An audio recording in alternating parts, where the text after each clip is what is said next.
to King James Lopez, whatever. So shout out to YouTube. My YouTube guys, you should be popping up in here now. But I don't understand what happened just now that I'm hooked up to Facebook and I'm never on Facebook. I gave up on Facebook a while ago, to tell you the truth. It's good to see King James Lopez here, but I'm never on Facebook. So here I am on Facebook, and for some reason the YouTube didn't pop in. So all my YouTube people, we're live now on YouTube. So hopefully everything is going good the way it's supposed to be. I might have to edit it here. So I mean, like, is it a schedule? No, I didn't schedule it on. I guess I scheduled it on Facebook by accident. So shout out to all my people on Facebook that's watching. My YouTube people, you should be popping in a second. But that's kind of crazy. So there goes David L there. So definitely David L, you're in here for the first here, the first person.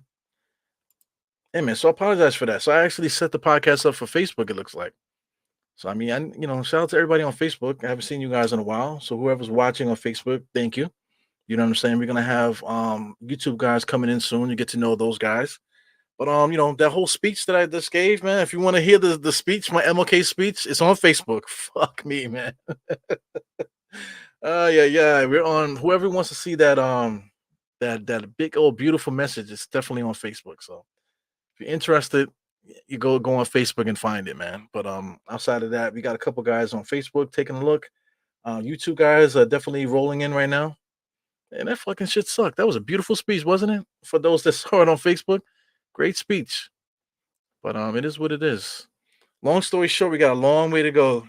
You know, it's not just I had a dream, but at this point, it's like what are we doing? That's the issue here. So as you guys can see, I'm watching it on my phone today. I got it up here by my eyes so I can freaking see it, man. Because looking down, it'd be hurting my eyes, man. So I'm putting it up here to see if that interferes with everything. Let me get this to my normal viewpoint here. So yeah, that doesn't really bother anybody, right? So I'll leave it like that. So this doesn't really bother you. So it doesn't bother me either. Like I said, I gotta have the game up here because I've been looking down here, it kind of hurting my eyes and stuff. So I don't know what's going on with the desktop version of the MSG Plus. There's a bug in it some kind of way because it's not working at all anymore. But for some reason the same login stuff is working fine on the app. So we're gonna have to be using that for a little while. Shout out to Suggs there. Is that Suggs for three? No, he misses that. No, that's Okige, whatever his name is. So we're gonna get those names up too. Let me slide this over here, guys. This is the ESPN scoreboard, so I can have something to look at as far as that is concerned. But right now, Knicks are taking care of business. This Orlando Magic team, they've been winning. You know what I'm saying? But they're starting to flounder. So we always say this. Usually after the New Year, usually after Christmas, teams that were playing well, they start to flounder a little bit. They start to lose a little bit more than they weren't before. And then some teams that are really about that life, they start to win. They start to win and pull themselves apart. So right now, the Knicks are on that thing there. Brunson is hurt at the wrong time. You know what I'm saying? The Knicks definitely need to make a trade or something like that. But he's hurt at the wrong time, because this, like I said, this is the time where teams start to pull away.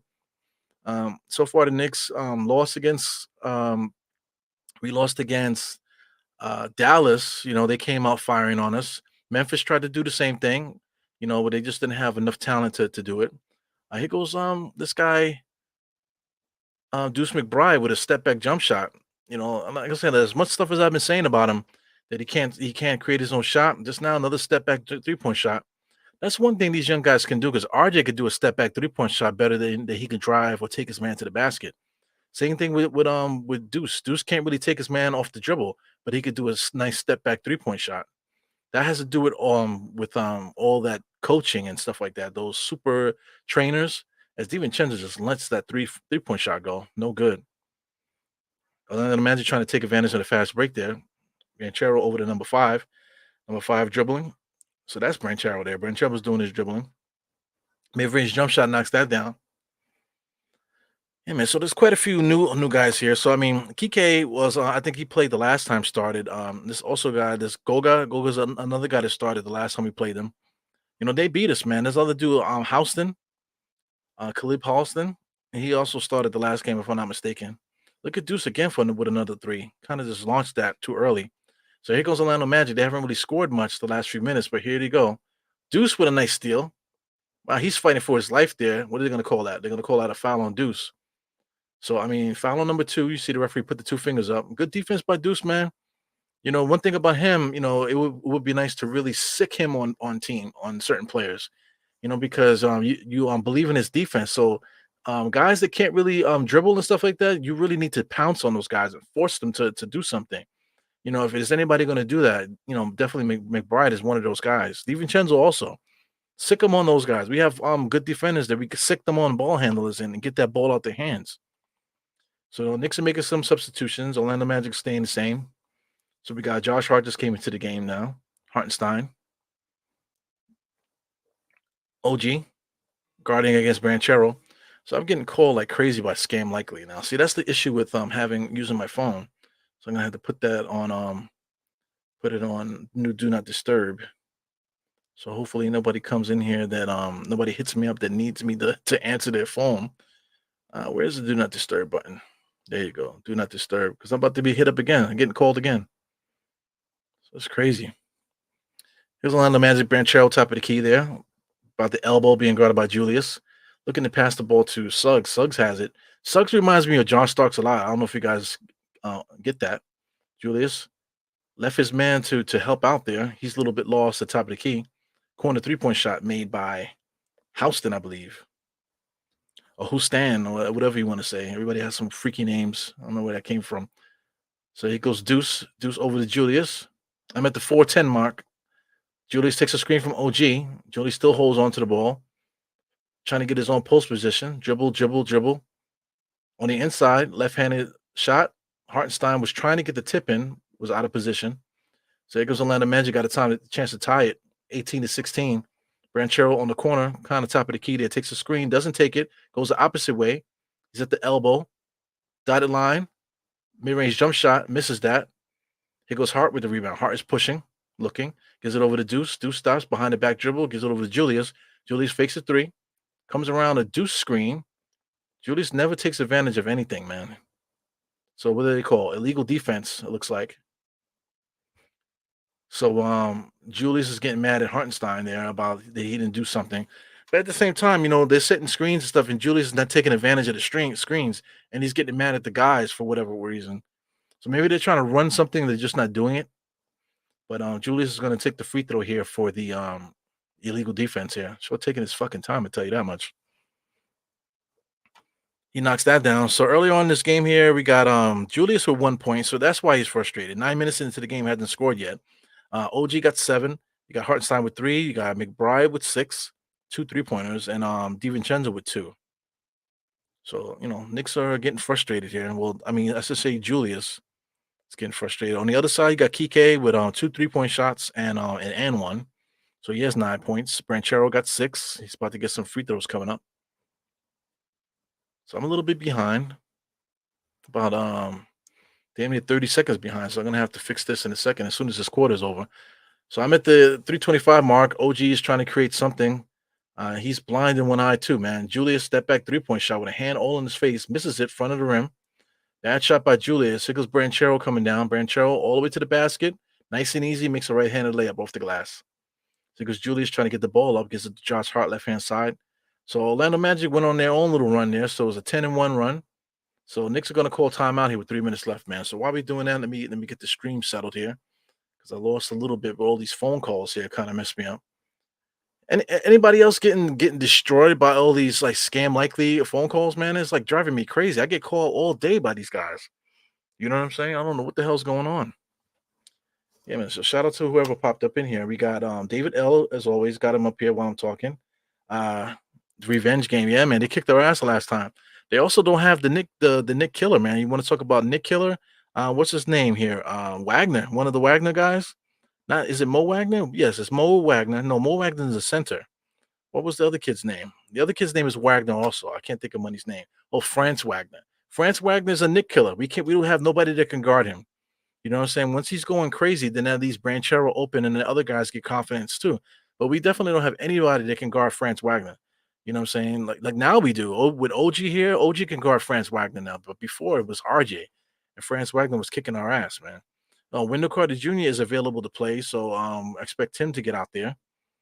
We got Markel Fultz also just came back from injury. He should be getting out there too. Then you got Ingles also. So I think Ingles, Fultz, and Wendell Carter Jr. are coming into the game now. So those are big time players, man. Ingles used to be a really good player, but he's really old, man. He's an older player now. From Australia. Who else is good? This dude Anthony Black is really good. He hasn't came into the game yet. He's coming off the bench. Cole Anthony, we all know this. Mo Wagner's good, and then they also got Jonathan Isaac. So excuse me, guys, got a little gas here. Sorry, belching in the microphone, but this is a guy that we've wanted for a long. Got the advertisements popping here. But we got Jonathan Isaac here. He's 6'10", 230. You know what I'm saying? This year he's only averaging 6 points, 4 rebounds, 44% from the field. I mean, he's had like multiple ACL tears and all kind of stuff. So it makes you wonder, like, is he ever going to play? Right now he's 26 years old. So time flies in this NBA. One day you're 19, next minute you're 26. So when you get 26 and you still haven't done anything, you're not going to do anything for the NBA. So Jonathan Isaacs might find himself in and out the league by the time his contract is up. We'll see what happens. We still got plenty of opportunities for these guys to do something. Shout out to somebody like Fournier. Like if you made a trade with Orlando and got Jonathan Isaacs back, I think that would be fantastic for us. You know what I'm saying? But it will just something that we will have to figure out as time goes on. So I don't know. Would you make that trade? Let's say if the Knicks can't make some of these crazy trades that we're talking about, trying to get this superstar, would you trade for a Jonathan Isaac just to get an extra player up in here? Yeah, man. Something is irritating me here. I got this Nick bracelet, and I guess it's like this soap that I use, man, is a little bit too strong. So I think it interacted with my skin here. So I got like a little blemish here from this thing. I've been wearing this Nick's bracelet for a while though, so it's weird that I'm getting some kind of reaction from it here. But whatever, man. I guess you should take them off sometimes, like these little bracelets. I've had that bracelet on my wrist for God knows how long, man. So I guess every once in a while you should take it off. I don't, man. It's like I'm superstitious. I got to keep it on. So anyway, OG's at the free throw line now, 19-18. Looking for the second one to put us up 20-18. He's going to get another free throw coming up.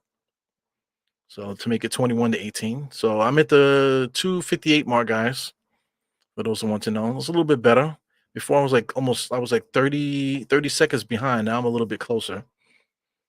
So here we go, Orlando. Orlando's backup point guard is out there. Is that Fultz? Man, Fultz cut his hair. He had braids before the injury, man. So now he's back and he has a clean cut look. Shout out to Ingles there on the inside, gets the ball to Branchero with a nice jump shot. So here comes Deuce bringing the ball up the court. If I was Orlando, I would attack Deuce because Deuce doesn't have a handle. Shout out to Hartenstein dribbling around with a left hand, looking at trying to make a pass there. Nobody's cutting. Julius Randle wants the ball.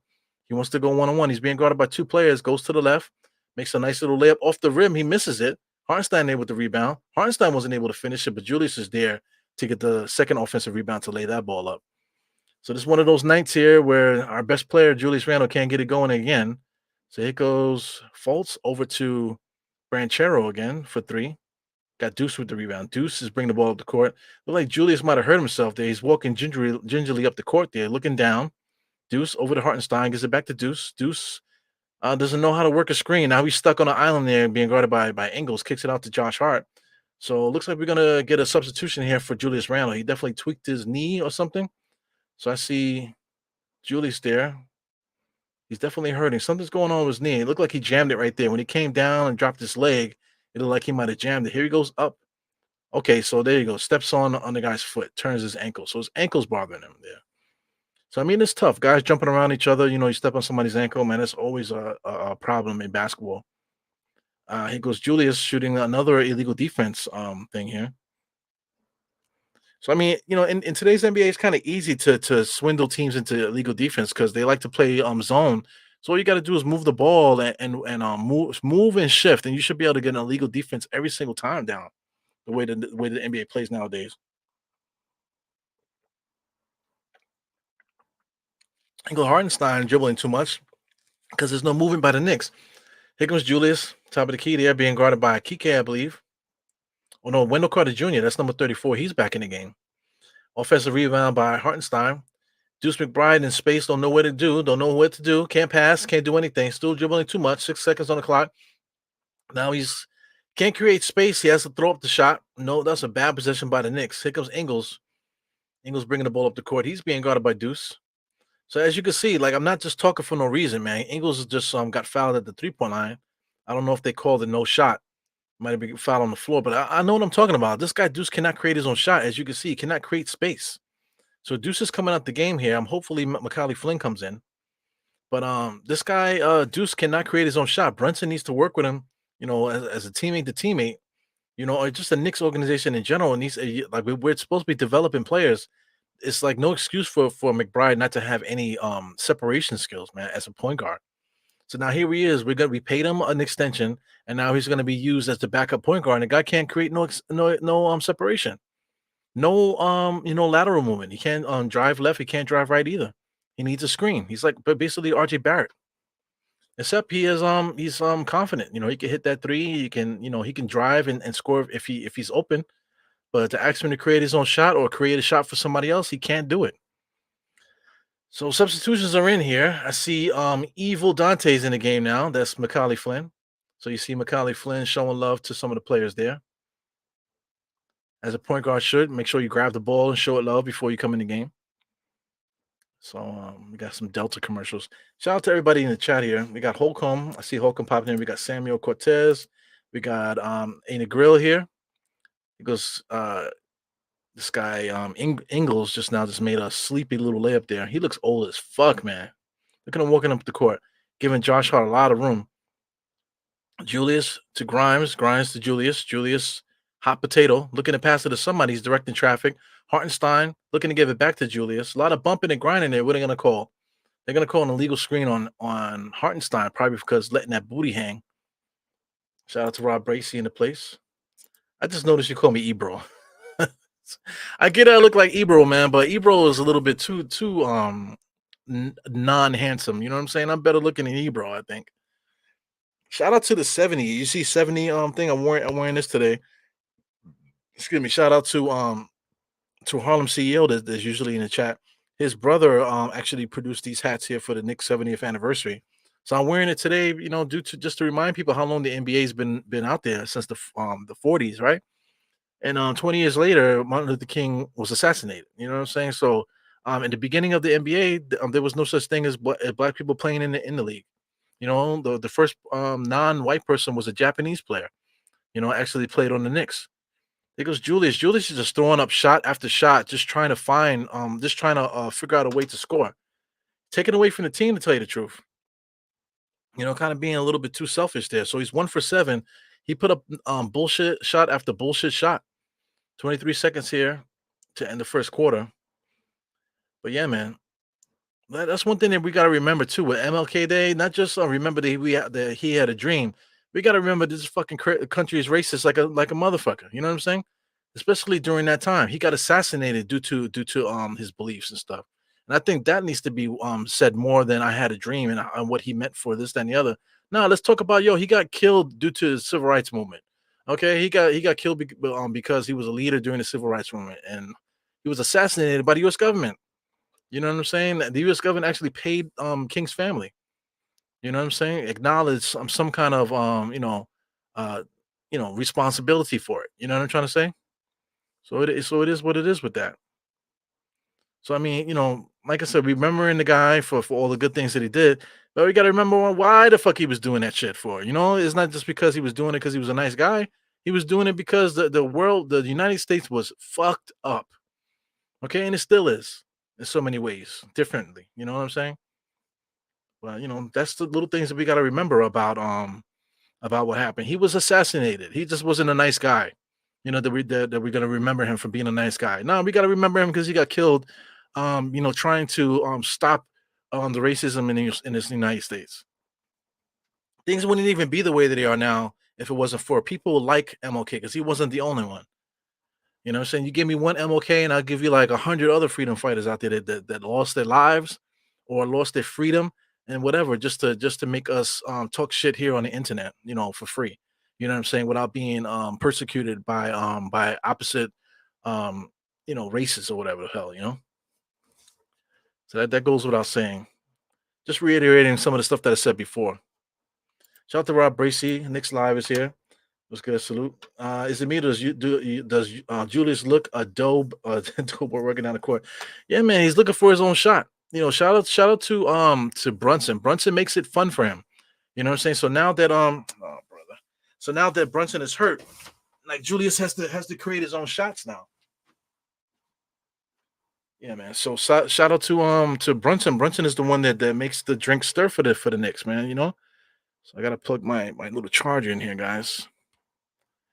Yeah, so Brunson is the one that makes everything go. So now Julius has to do it on his own now, and now you're looking, it's looking like how we looked the years when we missed the playoffs. Excuse me, guys. Let me get this monitor back in. Yeah, man, it's back to like what it was when we missed the playoffs, when we had Fizdale, and that first year when we had Alfred Payton, all those guys. You know what I'm saying? It looks like that now. Julius has to figure out a way to score. And he's being a little bit selfish. Like I said, he's 1 for 7 right now, so I can count 6 bullshit shots he put up, and bullshit possessions that he had since this game started. Shout out to Jacko here. Jacko said Ryan calling that defensive 3 seconds from the bench. I see that. So here goes Macaulay Flynn. I really like this guy. Nice little setting separation there to get a 3-point shot. Very good. Didn't do a good job stopping the ball, but that's Cole Anthony, man. Very the big time offensive player there, Cole Anthony. So he comes there full head of steam. Almost scored there. If he was a little bit younger, he would have dunked that, especially his high school age. High school years, Cole Anthony was nice, man. I got a chance to watch him play for Archbishop Malloy, and he was like a video game out there, man. Those kids that were playing defense under him, I feel sorry for them because he was jumping over them and he was crossing cats over, making them fall and dunking on big men and all kind of stuff. That's why he had to leave the school because he was dominating so crazy. He had to go to a prep school. There was no way. You know what I'm saying? Dominating them on that level. Yeah, but shout out to trainers. Trainers change these guys' outlook, about how they score and stuff. They lose their creativity and then they just start doing the same stuff that these trainers have them doing. So, Cole Anthony kind of definitely dumbed down his game a lot since those years. His athleticism too, man. He had those young high school legs. So now he's a little bit older. He can't jump the way that he did. He almost stripped McCallie there, straight up almost stripped him clean. McCallie picked up his dribble, gives it over to Precious. Precious is Josh Hart. So we got Grimes here. So we got like basically 5 guys that can't really dribble there. So what are they calling? They're gonna call illegal screen.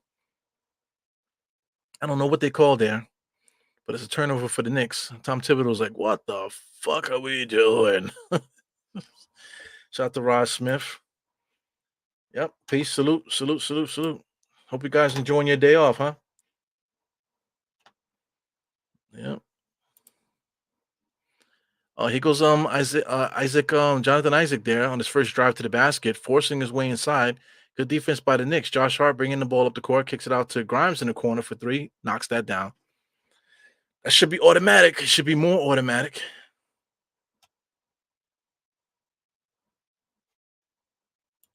Here you go. He said YouTube. He said Ebro, YouTube careful because YouTube stops truth by demonetizing YouTubers. They could do what the fuck they want, because I mean, YouTube, that's what I'm saying. Like they say you shouldn't curse on YouTube because they do that, demonetizing stuff. Man, if they're gonna do it, let them do it. Fuck it, I don't care. You know what I'm saying? This is not network television, and it should never be censored. You know what I'm saying? If anything, they don't care because all they're trying to do is move advertising dollars. You know what I'm saying? So every ad that you see is split up between all of our YouTube people. So, as long as people are making content, then you don't have to keep paying the same people.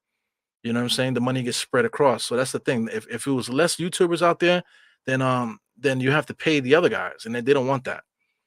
If there was only a handful of people making money on YouTube, they would have been shut it down. You know. But here goes Grimes. Grimes with a fake there. Faked number 20 out of his boots there. Didn't even put the ball on the floor, and he was able to get a mid-range jump shot. So that's what Grimes has, man. His ability to shake guys like that, but he just doesn't do it. 2 for 2 tonight, 5 points I see on the screen. Yeah, man. Fuck him. I don't give a shit, man. You're gonna demonetize me? Fuck you. You know what I'm saying? 32-29. But I couldn't say that if it wasn't for people like Martin Luther King. Look at Grimes there with a nice little jab. You know what I'm saying? And pull up. So I mean, he gotta trust his game, man. He doesn't dribble at all. He has a amazing handle, and he doesn't use it. It doesn't make any sense.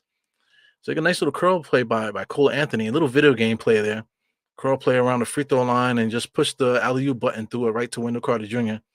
That's a 2K special right there for anybody that doesn't know that. Macaulay Flynn keeps picking up his dribble, gives it over to Precious. They basically running the same play they ran a few minutes ago. So Grimes comes in there and he just throws it at Precious there for no reason. Where Grimes should have just shot it. Grimes is just too busy looking to pass it every single time, man. If Grimes would have shot it, Precious would have had a perfect chance to get the rebound. So it is what it is. So here goes I am Jarrell. He said, "You two don't pay enough for me not to say whatever I want."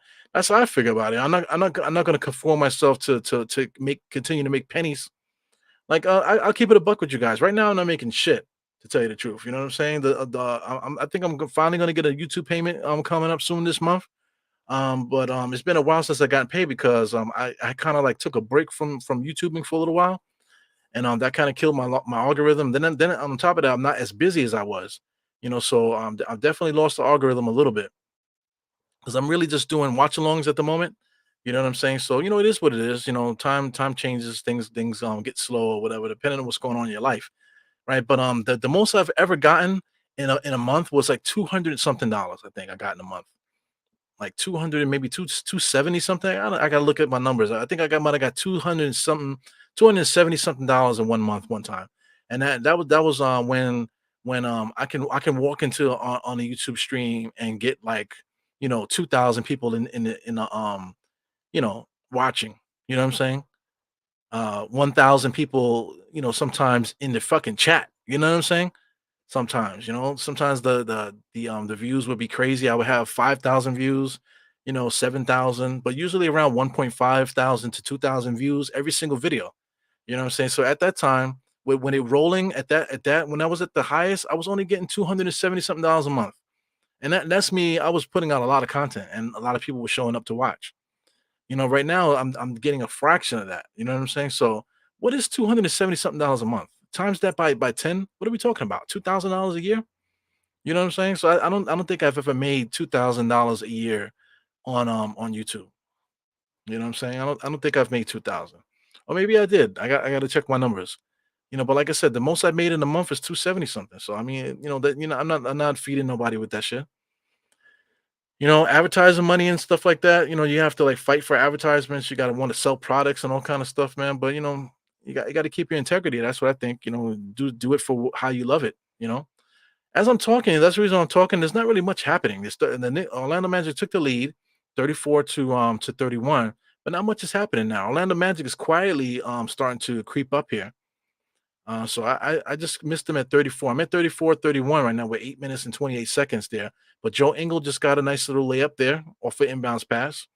So here comes Macaulay Flynn bringing up the ball here. So right now, not for nothing, the Knicks have a lot of nobodies out there. OG, we got Grimes, we got Hart, we got Precious, and Macaulay Flynn. Here goes OG. Oh my God. As soon as I say that, OG just forced his way on the inside and almost dunked it on like three dudes just now. But this guy, OG, he off a pass from Precious on the inside. OG gets slapped to the ground and no foul call there. Wow, they were killing him, but it's just going to be the end of the third, end of the first quarter. No, no, excuse me. We still got 8 minutes left, but they just going to call a shot clock violation. How does OG look at OG driving to the basket, almost banged it over the top of two dudes there. All that contact. Look at all this contact. And you mean to tell me there was no foul? Look at Jonathan Isaacs and Wendell Carter Jr. sandwiching him there. So I guess they did call a foul. And then they just call out of bounds, I think. So it goes Precious, gives it to Grimes. It goes Grimes, can't handle it. So right now, Grimes needs to show his handle. Yeah, spins. Why'd you pick up the dribble, bro? Josh Hart on the inside, gonna take all that contact. Jonathan Isaac was on his ass, but he still was able to make that layup there. So 33 to 36 now. The Knicks are still down by 3. Got Cole Anthony being double teamed. Fine, Wendell Carter Jr. He can hit that 3, and he does. Wendell Carter Jr. makes it 39 to 33. So I'm wondering when Tom Thibodeau's going to call a fucking timeout. So here comes the Knicks coming across the timeline here. What's going on? Are they going to call a timeout? No. So here goes Macaulay Flynn, takes a pressure screen. Precious wide open, gives it to Grimes. Grimes doesn't know how to catch. Back to Precious now. So here goes Josh Hart.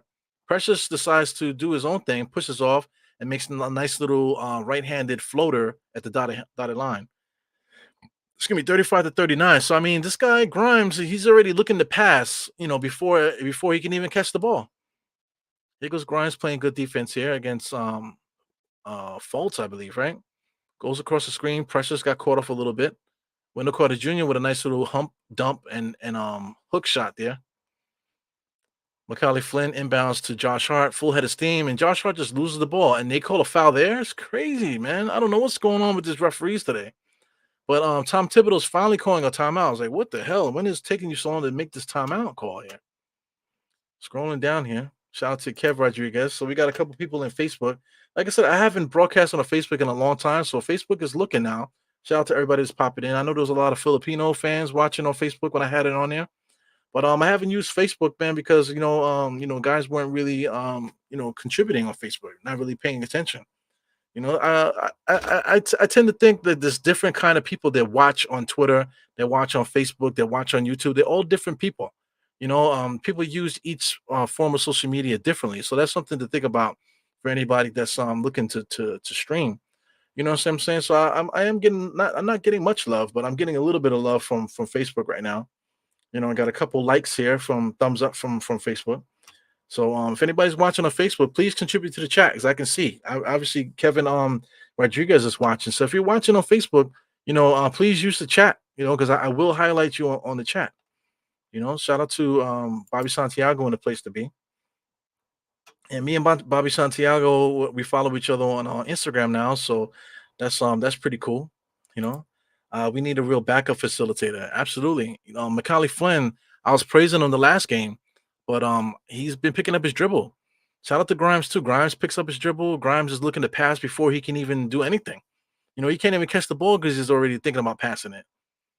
So we definitely need something, man. So for as good as the Knicks can be, we need Brunson. Brunson is our team. Missing Brunson for 2 games, you can see the problems. I mean, I mean, even with Brunson, we were saying like let's just watch the team and see what we need. But Brunson is so good, right? That we don't really see. Now Brunson is out. You can clearly see that we need an extra ball handler like a motherfucker. We need another player in here that can do something, create their own shot. We need somebody else here to create their own shot. There's nothing else I can say about that. Hartenstein is let me tell you, between Hartenstein, McBride, and Grimes, I think Hartenstein is the better facilitator between all three of them. And also he could create a shot better than all three of them. And Hartenstein doesn't even score that much. But I trust Hartenstein to score more than I would trust Grimes or McBride.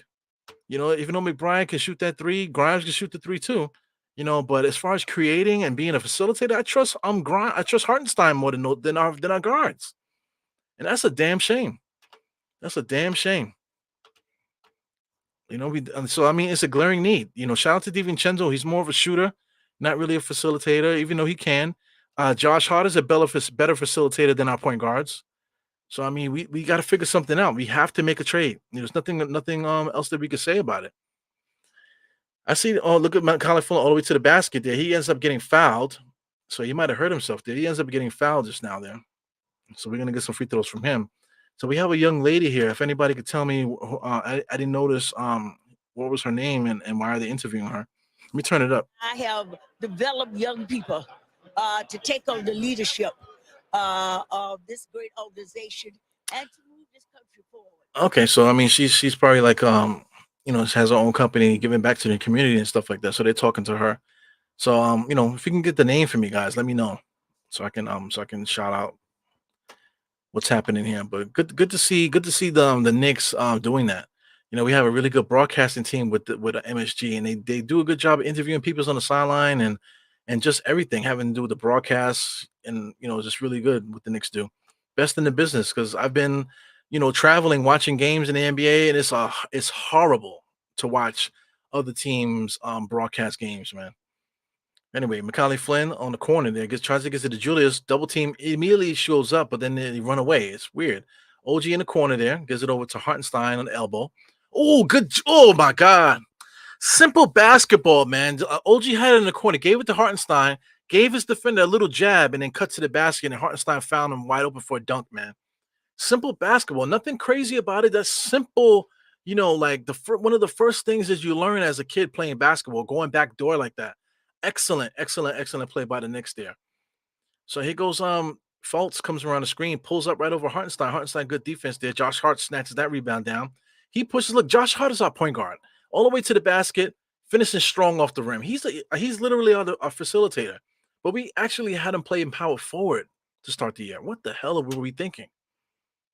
So I mean, our answers are right in front of us, guys. I keep saying it every freaking podcast. Here goes Fultz dribbling in and out, drives on Hartenstein. Good defense on Hartenstein. This is a bad decision making there by Fultz. Here goes Josh Hart, pushes the ball up the court, gives it over to Julius Clyde to Flynn. So Josh Hart in the corner, he drives baseline, getting double teamed, throws it across court to Flynn. Flynn is looking, has to pull it up, misses that front of the rim. He didn't have to. He had 10 seconds on the shot clock. Poor use of the shot clock there by Flynn. He probably should have drove to the basket. But here goes Ingles there with his old ass throwing up a rainbow floaters. That's the second time he did that. They go Macaulay Flynn not paying attention there, able to receive that ball before it went out of bounds. Josh Hart gets it back to Julius over the top of the key to Hartenstein over to OG. OG just simply walking slow. Interior pass to Hartenstein. Good look there. Good looks by OG there. So they're gonna call a foul on are they gonna call a foul on Orlando? So I mean, this guy Ingles is completely out of shape, man. Look at him. He's like soft as a Twinkie, super red. Right now, shout out to Flynn, not playing well at all. You know, as a point guard, you cannot pick up your dribble, man. So I mean, the scoreboard right now I'm looking at is 40-41. I'm at the 438 mark if anybody wants to follow that. So here we go. Hartenstein, top of the key, looking to get somebody free. Julius gets it, pulls up at the elbow, 3-point shot, no good. So Julius is playing like pure dog shit right now. His energy is so damn low, it's unbelievable. He needs Brunson to succeed, man. Here goes Branchero, kicks it out to, was that Suggs? Suggs back to Goga. Goga gives it over to number 3. I think that's Kike there. Oh, Kike, is that him? I don't know. On the inside, you got Wendell Carter or Branchero. That's Branchero. So Hartenstein got caught on a pump fake there. Suggs comes in there. Suggs gets fouled, and then Suggs walks over and slaps Hartenstein on the shoulder. Yeah. Simple basketball there, guys. Just pump fake, get the guy in the air, jump, and take the foul. That's how it goes, Look at Suggs going there, tapping Hartenstein. Yeah. But Suggs getting some free throws here. I got 41-40, so that's gonna be 3 shots, I believe, right? So anyway, just continue to say what's up to my people here. Once again, shout out to everybody on Facebook. Once again, if you want to contribute to the chat, just talk, and get to know some of these YouTube guys. These guys on YouTube, are always here, man, commenting and stuff like that. Shout out to here goes somebody from Philippines. I tell you, everybody on Facebook for some reason, there's a lot of Filipino users on Facebook, man. So I know a lot of you guys, started watching due to some of the footage I have for Soto. One of your best players over there in the Philippines, Kai Soto. I don't understand why Kai Soto's not in the NBA. The NBA don't value big men anymore. But Kai Soto has a lot of talent, that some team could have been developing by now. Julius Randle, top of the key, gets over to the half court, dotted line, back to Deuce, and he just launches a 3, misses everything, all arms there. Yeah, man. So shout out to all my guys here. This is another one. So I'm trying to tell you, there's a lot of Filipino fans, man. Yeah, let me tell you something about Filipinos. You want to know somebody that knows basketball? I'll talk to a Filipino. Filipino people love the game of basketball. You know what I'm saying? So I mean, if you want to get into a good basketball discussion, you'll definitely get one with the Filipino community. They actually have one of the best professional leagues too. So like I said, not much happening here. That I can have these little segue conversations. It goes OG wide open for the elbow, knocks down the 3. So assist for Julius Randle. So Julius Randle's not shooting the ball well, so he's definitely got to find his teammates. He found OG just now. Top of the key, Goga over to Suggs. Suggs takes a screen, looking to give Olga the shot. To Goga the shot, ends up getting that's KK in the 3 for a corner 3-point shot. He knocks that down. So that's little simple things that the Knicks have to figure out. So Deuce tried to jam a pass to OG. Suggs got a piece of it, so it's going to be Knicks ball still. So little things, man. Just take a second. Take a second to see what's happening. Don't throw up a bullshit shot. See what the defense is doing. OG about to take the ball in bounds here. So Justin says, who do you think will win, Orlando versus New York? So I just think right now they don't have Franz Wagner. So just because Orlando doesn't have France Wagner as was that DiVincenzo? Yes, DiVincenzo just found Precious inside for a nice dunk.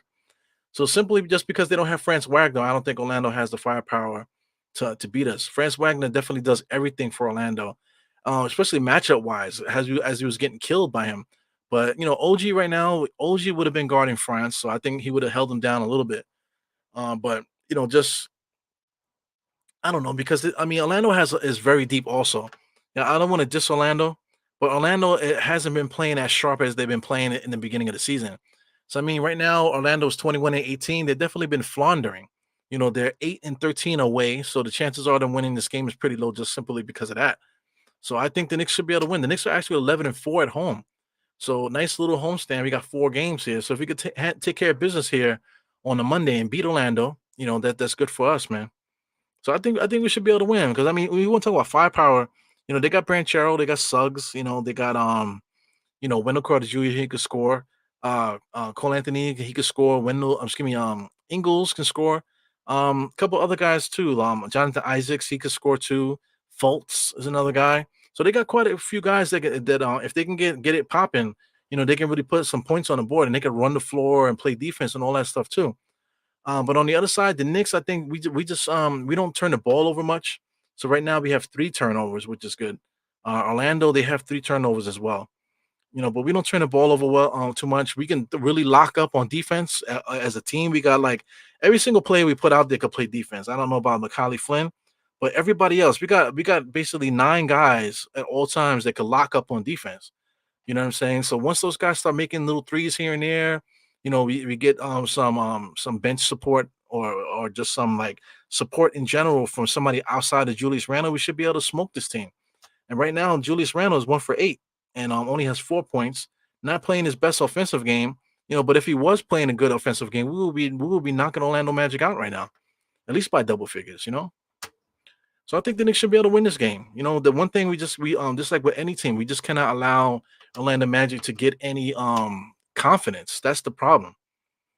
Shout out to Kev Rodriguez. So Kev just you just left Facebook and came over to YouTube, man. So that's all good there. So Knicks Nation, we here. Kev Rodriguez, Nickinish, excuse me. So you're talking about Jordan Clarkson. I was down for Jordan Clarkson too, but Utah's been playing well. I think they won 11 out of 15. I think they were 11-4 in the last 15 games, something like that. So I don't think that Jordan Clarkson will be coming over here. They've been winning enough. So, if you want to look at the standings, let's take a look at the NBA standings real quick. I got the thing on here. Let's go down to the Western Conference right there. Where's Utah? So Utah is now in ninth place. They're 20-20. They're 21-20. You know what I'm saying? So they're actually coming up they were down here at one point, but now they're up here at the 9th spot. I think they're playing better than the Rockets. I think they're playing better than the Suns. The Mavericks are up and down to they're 23-17 at the moment. So I think the Jazz can actually make the play-in and actually be a solid playing team. If they stay as is. But if they trade Jordan Clarkson, what are they doing that for? To try to get salary for the offseason to sign somebody? Are they thinking in that direction? If they are, then Jordan Clarkson would be absolutely perfect for us. You know what I'm saying? Somebody that can get you 20 easy off the bench, man, with no problem. Or even start. But we like DiVincenzo as a starter. I think we all agree. But having Jordan Clarkson off the bench giving you 20, I mean, that's incredible, man. Jordan Clarkson would be fantastic for the Knicks. Much better than quickly because Jordan Clarkson is much more smoother. Shout out to my Filipino people, with Jordan Clarkson. Jordan Clarkson is from the Philippines. Jordan Clarkson is nice, bro. You know what I'm saying? He is nice. I feel like Jordan Clarkson, after his NBA career, might go play on back home for a little while. As he should. Once he gets like 38, 39, he probably should go back home. It'd be really good for the culture over there. So DiVincenzo just drives in there, scores, but they waved it off, so they're gonna call a foul before the shot. So here goes DiVincenzo, gets the ball. He gets fouled right there. So I think that might have been a continuation. That should have been a continuation. Watch DiVincenzo on the drive there. So he creates contact. There goes the foul, and there goes the continuation. I don't get it. That should be a continuation. But DiVincenzo, first shot up, no good, misses it. But I'm with you there, man. I'm a big fan of Jordan Clarkson. I think he's dope. You know.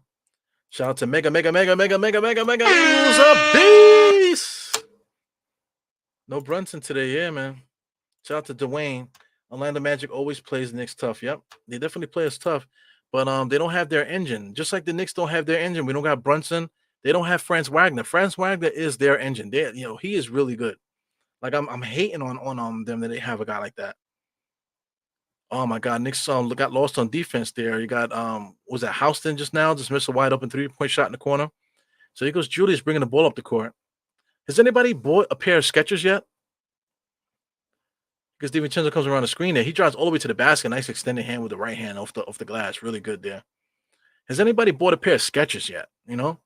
I haven't bought a pair yet. Because I kind of want to go to the store and try them on. I don't want to just buy them off of GP. But I think I might do that because I have sneakers in the closet I just bought and I never wore. I bought them for nostalgic reasons. So that's the only reason why I would buy a pair of Skechers. Excuse me, just to say I have a pair. Because shout out to Starberry. Remember the Starberries? If I could look these up, Starberry right now, Marbury, he has a sneaker that he's trying to promote. Let's check this out. Original Starberry sneakers. So it says strawberries, right? Star. There you go. Star. They got to put it with a U, right? Starbury. Yeah. So get rid of the R here. The original Starberry sneakers. So this is these were pretty good. If anybody's seen these on the right hand side, though I used to have a pair of those. Those are like Uptowns. But I'm looking for the original ones there. I just saw a picture. Right now it's 50-48. Not much action happening here with the Knicks. That's why I'm talking here about that. Here they go. This is like one of the original kicks here. If I can let me see. Open image and tab. So this is the original Starberries here. You know what I'm saying? So I had a pair of these, man. So I wish I would have kept a pair. I wish I would have had a pair in the stash. That way I could just have it. You know what I'm saying? It goes Deuce with a nice rebound, being surrounded by 3 Orlando Magic there. Nobody came to help. Julius is out there, finally gets it, comes across the timeline. Julius behind the back there, gets it over DiVincenzo. He just launches that thing, misses it. Rebound there, got kicked out by Orlando. Orlando's bringing the ball up the court. Looked like Suggs might have traveled. Goes, Knicks did a good job of stopping the ball. So here comes Precious, top of the key, guarding Branchero right now. They're looking to get one of the last shots of the half. There's about a 4-second, 5-second differential on the shot clock. Branchero's dribbling between the legs. He's going to step back 3-point shot, believe it or not. No, he loses the dribble, ends up giving it to Houston, I believe his name is. And he misses it. So shot clock violation there by the Knicks. Did they call a foul? Oh my God, Deuce just got called for a foul. So I mean, don't I know a lot of fans probably wish they had like one of these in the stash. I love these kicks, man. I don't know why people hate on them so much. I thought they were mad comfortable. I had like 3 pairs of these, the original ones, and I wish I would have, like I said, I wish I would have saved a pair. You know what I'm saying? But I also was young at the time too, man. So I actually needed to wear those kicks. I couldn't just save a pair of kicks. You know what I'm saying? So I definitely was young. Didn't have the money that I have now.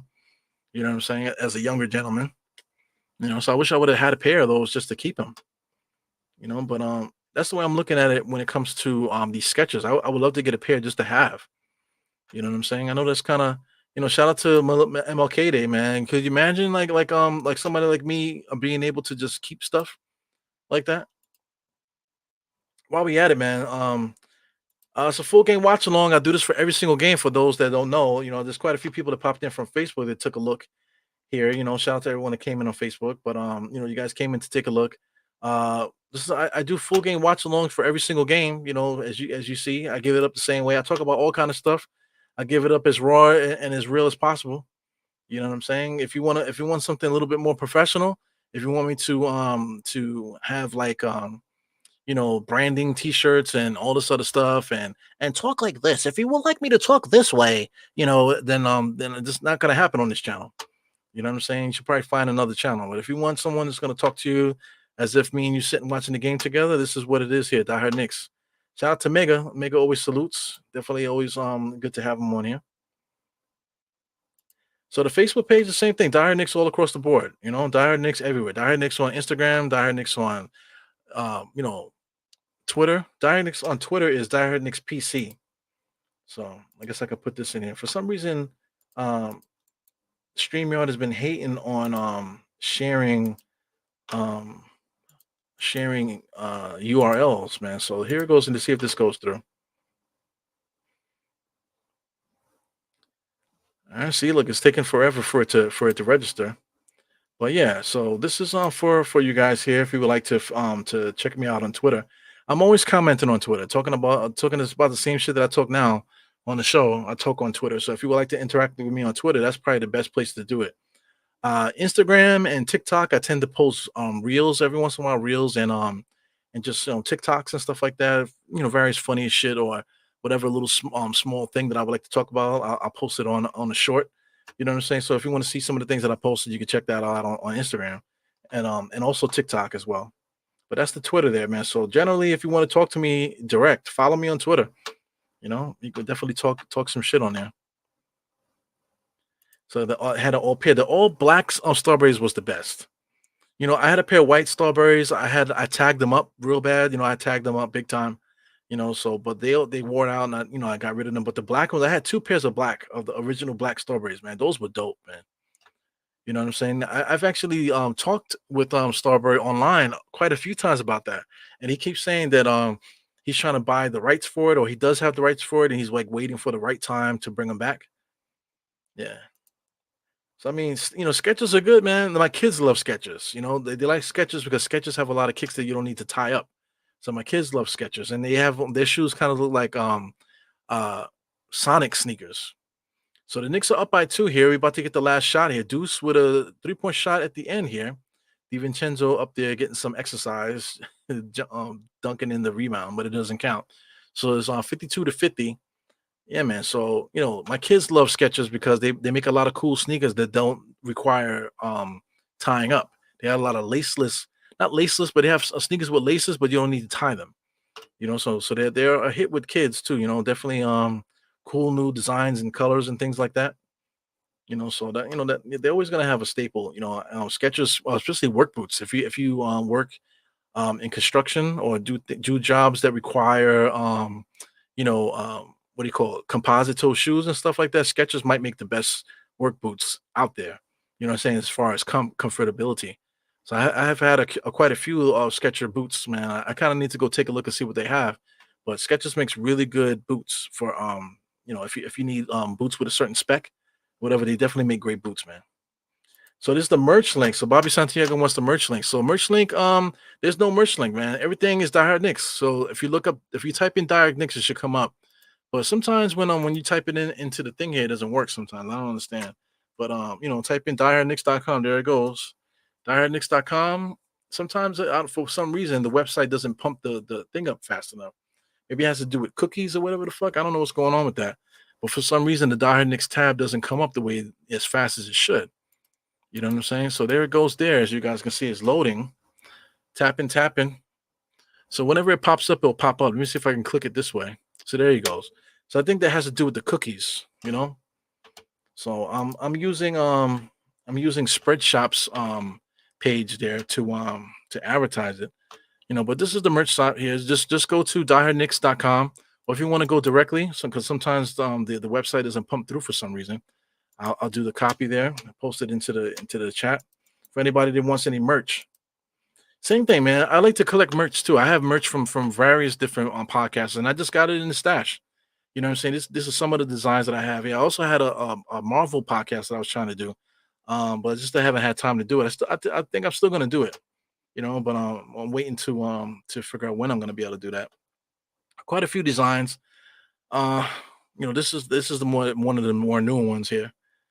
As you can see, there's basically a copy of what the NBA is doing now with the different teams and the basketball shirts there with both logos for Die Knicks is on it. So I think this one is pretty cool. I own a couple of these myself. Like I said, you can go through it yourself on diehardknicks.com, diehardknicks dot spreadsheet dot my spreadshop, excuse me, .com. You'll be able to find the merch site. But aside from that, let's get into some basketball stuff, guys. We're actually up 52-50. Decent game, you know what I'm saying? Respect to Orlando Magic. They got a lot of talent. They don't have Franz Wagner, but we don't have Brunson. So, let's talk about it here. Shout out to Harlem CEO. Like I said, I'm wearing his brother's hat here, with the his brother's logo there. So definitely showing love with that. Supporting black business, of course, but also supporting the time period here. 70 years of the Knicks.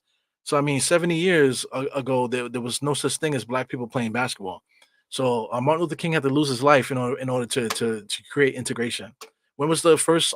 Just look it up. When was the first black person to ever play basketball in the NBA? And then look around the time when the civil rights movement was happening. You know what I'm saying? If it wasn't for MLK, there wouldn't be no black people playing basketball, fam. You know what I'm saying? Not just him, but quite a few other people. And Martin Luther King wasn't just a nice guy, you know what I'm saying? And he went off into the sunset. They assassinated his ass. You know what I'm saying? So that has to be said too. You know what I'm saying? It's not such roses in America. You know, a lot of different things. The Civil War and just all of our history in general. So much dark shit in this country, racism, Jim Crow, and everything else associated with that people just forget about it. They want you to forget. So I mean, you can't forget. You cannot allow this country to forget the shit that happened before. You know what I'm saying? Because there's quite a few things that's happening now that remind me of the civil rights movement. You want to talk about the anti-Asian Asian hate stuff that was happening not too long ago. You want to talk about still the Floyd stuff, the comments that people were having about George Floyd and stuff like that. Look at everything that's happening with the Palestinian and in Israel. You know what I'm saying? There's so much different things going on out there. Look at the comments of people with those tunnels underneath the Jewish synagogue in Brooklyn. Look at the comments. The racism is there. People are fucking racist. Racism now is undercover on the internet. You know what I'm saying? Out in the street, you might see it a little bit. I get into altercations all the time with people. You know what I'm saying? And people say things. People say things, and you look at them like, really? Yeah, anyway. So I mean, you just gotta remember it's not gone, and we have a long way to go. We have to teach our kids, this next generation. We got to end this. We got to end all of this segregation, all of this separation, and everything else has having to do with that. We have to end it now with this new generation coming. You know what I'm saying? I got kids in school, and sometimes you see other parents and stuff, and you can see that the racism is never going to go away because you can see that the parents are so racist that it's in their kids. Is You can see it in their kids' energy. You know what I'm saying? So if enough of us can get into this generation as young kids, I'm talking about grade school kids now, babies to grade school, if we can change these youth, and maybe we could finally have a generation without all the bullshit. You know what I'm saying? But I don't think it's ever gonna happen in this world, man. So that's kind of fucked up. But there's certain things that's bringing MLK about just because I'm not gonna call out sick today. I'm going to work, man. I'm gonna do some double overtime today. Because you're getting paid for the overtime, paid for the holiday, that type of shit. So, don't let it become that. Don't let it become, oh man, I'm gonna get double on MLK Day. Let's not make it into that. We cannot forget the sins of the past. And we can't continue to breed more and more races every year, man. This shit is crazy. So anyway, first quarter, 24-24, that was good. The Knicks were able to get it up on them to make it 28-26. So that's why we're up by 2. So the third quarter of death is coming, man. It's going to be death for Orlando or death for the Knicks. We'll see what happens here. So anyway, let me maximize this. Like I said, if anybody wants to talk about anything else as time goes on after this, after I get through the this halftime show here, let's talk about it, man. I know we're watching here to watch basketball, but this is an important day to reflect and talk about different things and how we can make things better. You know what I'm saying, around the world. Like I said, there's a lot of people on Facebook that are coming from what do you call that are absolutely coming from the Philippines and stuff like that. So hopefully we can find some change in this world. So anyway, shot charts. Orlando Magic shot charts is weird. Not a lot of 3-point shots in the corner. Everything is straight up the middle there. So you see a lot of X's missed there. 44% from the field. They only shot 43 shots on the ball. Switch to the Knicks there. The Knicks had a lot of shot that had I put up 44 shots. Excuse me, 41% from the field. So they shot worse than Orlando. But you can see a lot of corner jump shots here. I think OG had a couple of those. Those from that spot there. A lot of shots on the rim. And just look at the perimeter. A lot of perimeter missed shots by the Knicks.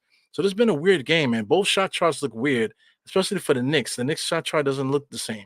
Yeah, it looks off a little bit. So if the Knicks can clean it up and start playing our style of basketball, we should be able to win this game easily. Scrolling down here, as you can see, the biggest lead for the Knicks was 10. Biggest lead for Orlando was 6. So this basically been back and forth today. The Knicks just got the lead back, actually. So the Knicks are up rebounding by 2. Assists, we're never up on assists, so there's nothing to look at there. Steals are down here. Turnovers are down for both teams, 3 and 3. Not many steals happening. Block shots, they have 3. We have one. So a couple of weak side blocks they had today. Field goal percentage is about even, 44-40. Like I said, the Knicks have to do a better job of finding what a shot, what knowing what a shot is, and shooting from the three, 25%. That we're not going to shoot 25% from the game. At least you hope not. If we can get it back up to the team average, we win this game easy. So points in the paint, 24-22. We got that's because of Julius. Julius didn't really do much today. So 22-24. Second chance points 8-5. Knicks have definitely been on the offensive boards today. Fast break points. The Knicks actually have more fast break points than Orlando. So that's always a surprise because the Knicks are not known to be a fast breaking team. But this year we actually have been contributing to that a lot. Let me turn on my fan. I just started sweating out of there. I don't think I got menopause or something going on here. Let me turn this over here so I can get some air. Hopefully, you guys don't hear the fan blowing on me. But let me get you up out of here. See you. All right, let's scroll down. All right, let's go up to the box score. Everybody loves the box score. Everybody seems to think they know everything just by looking at the box score.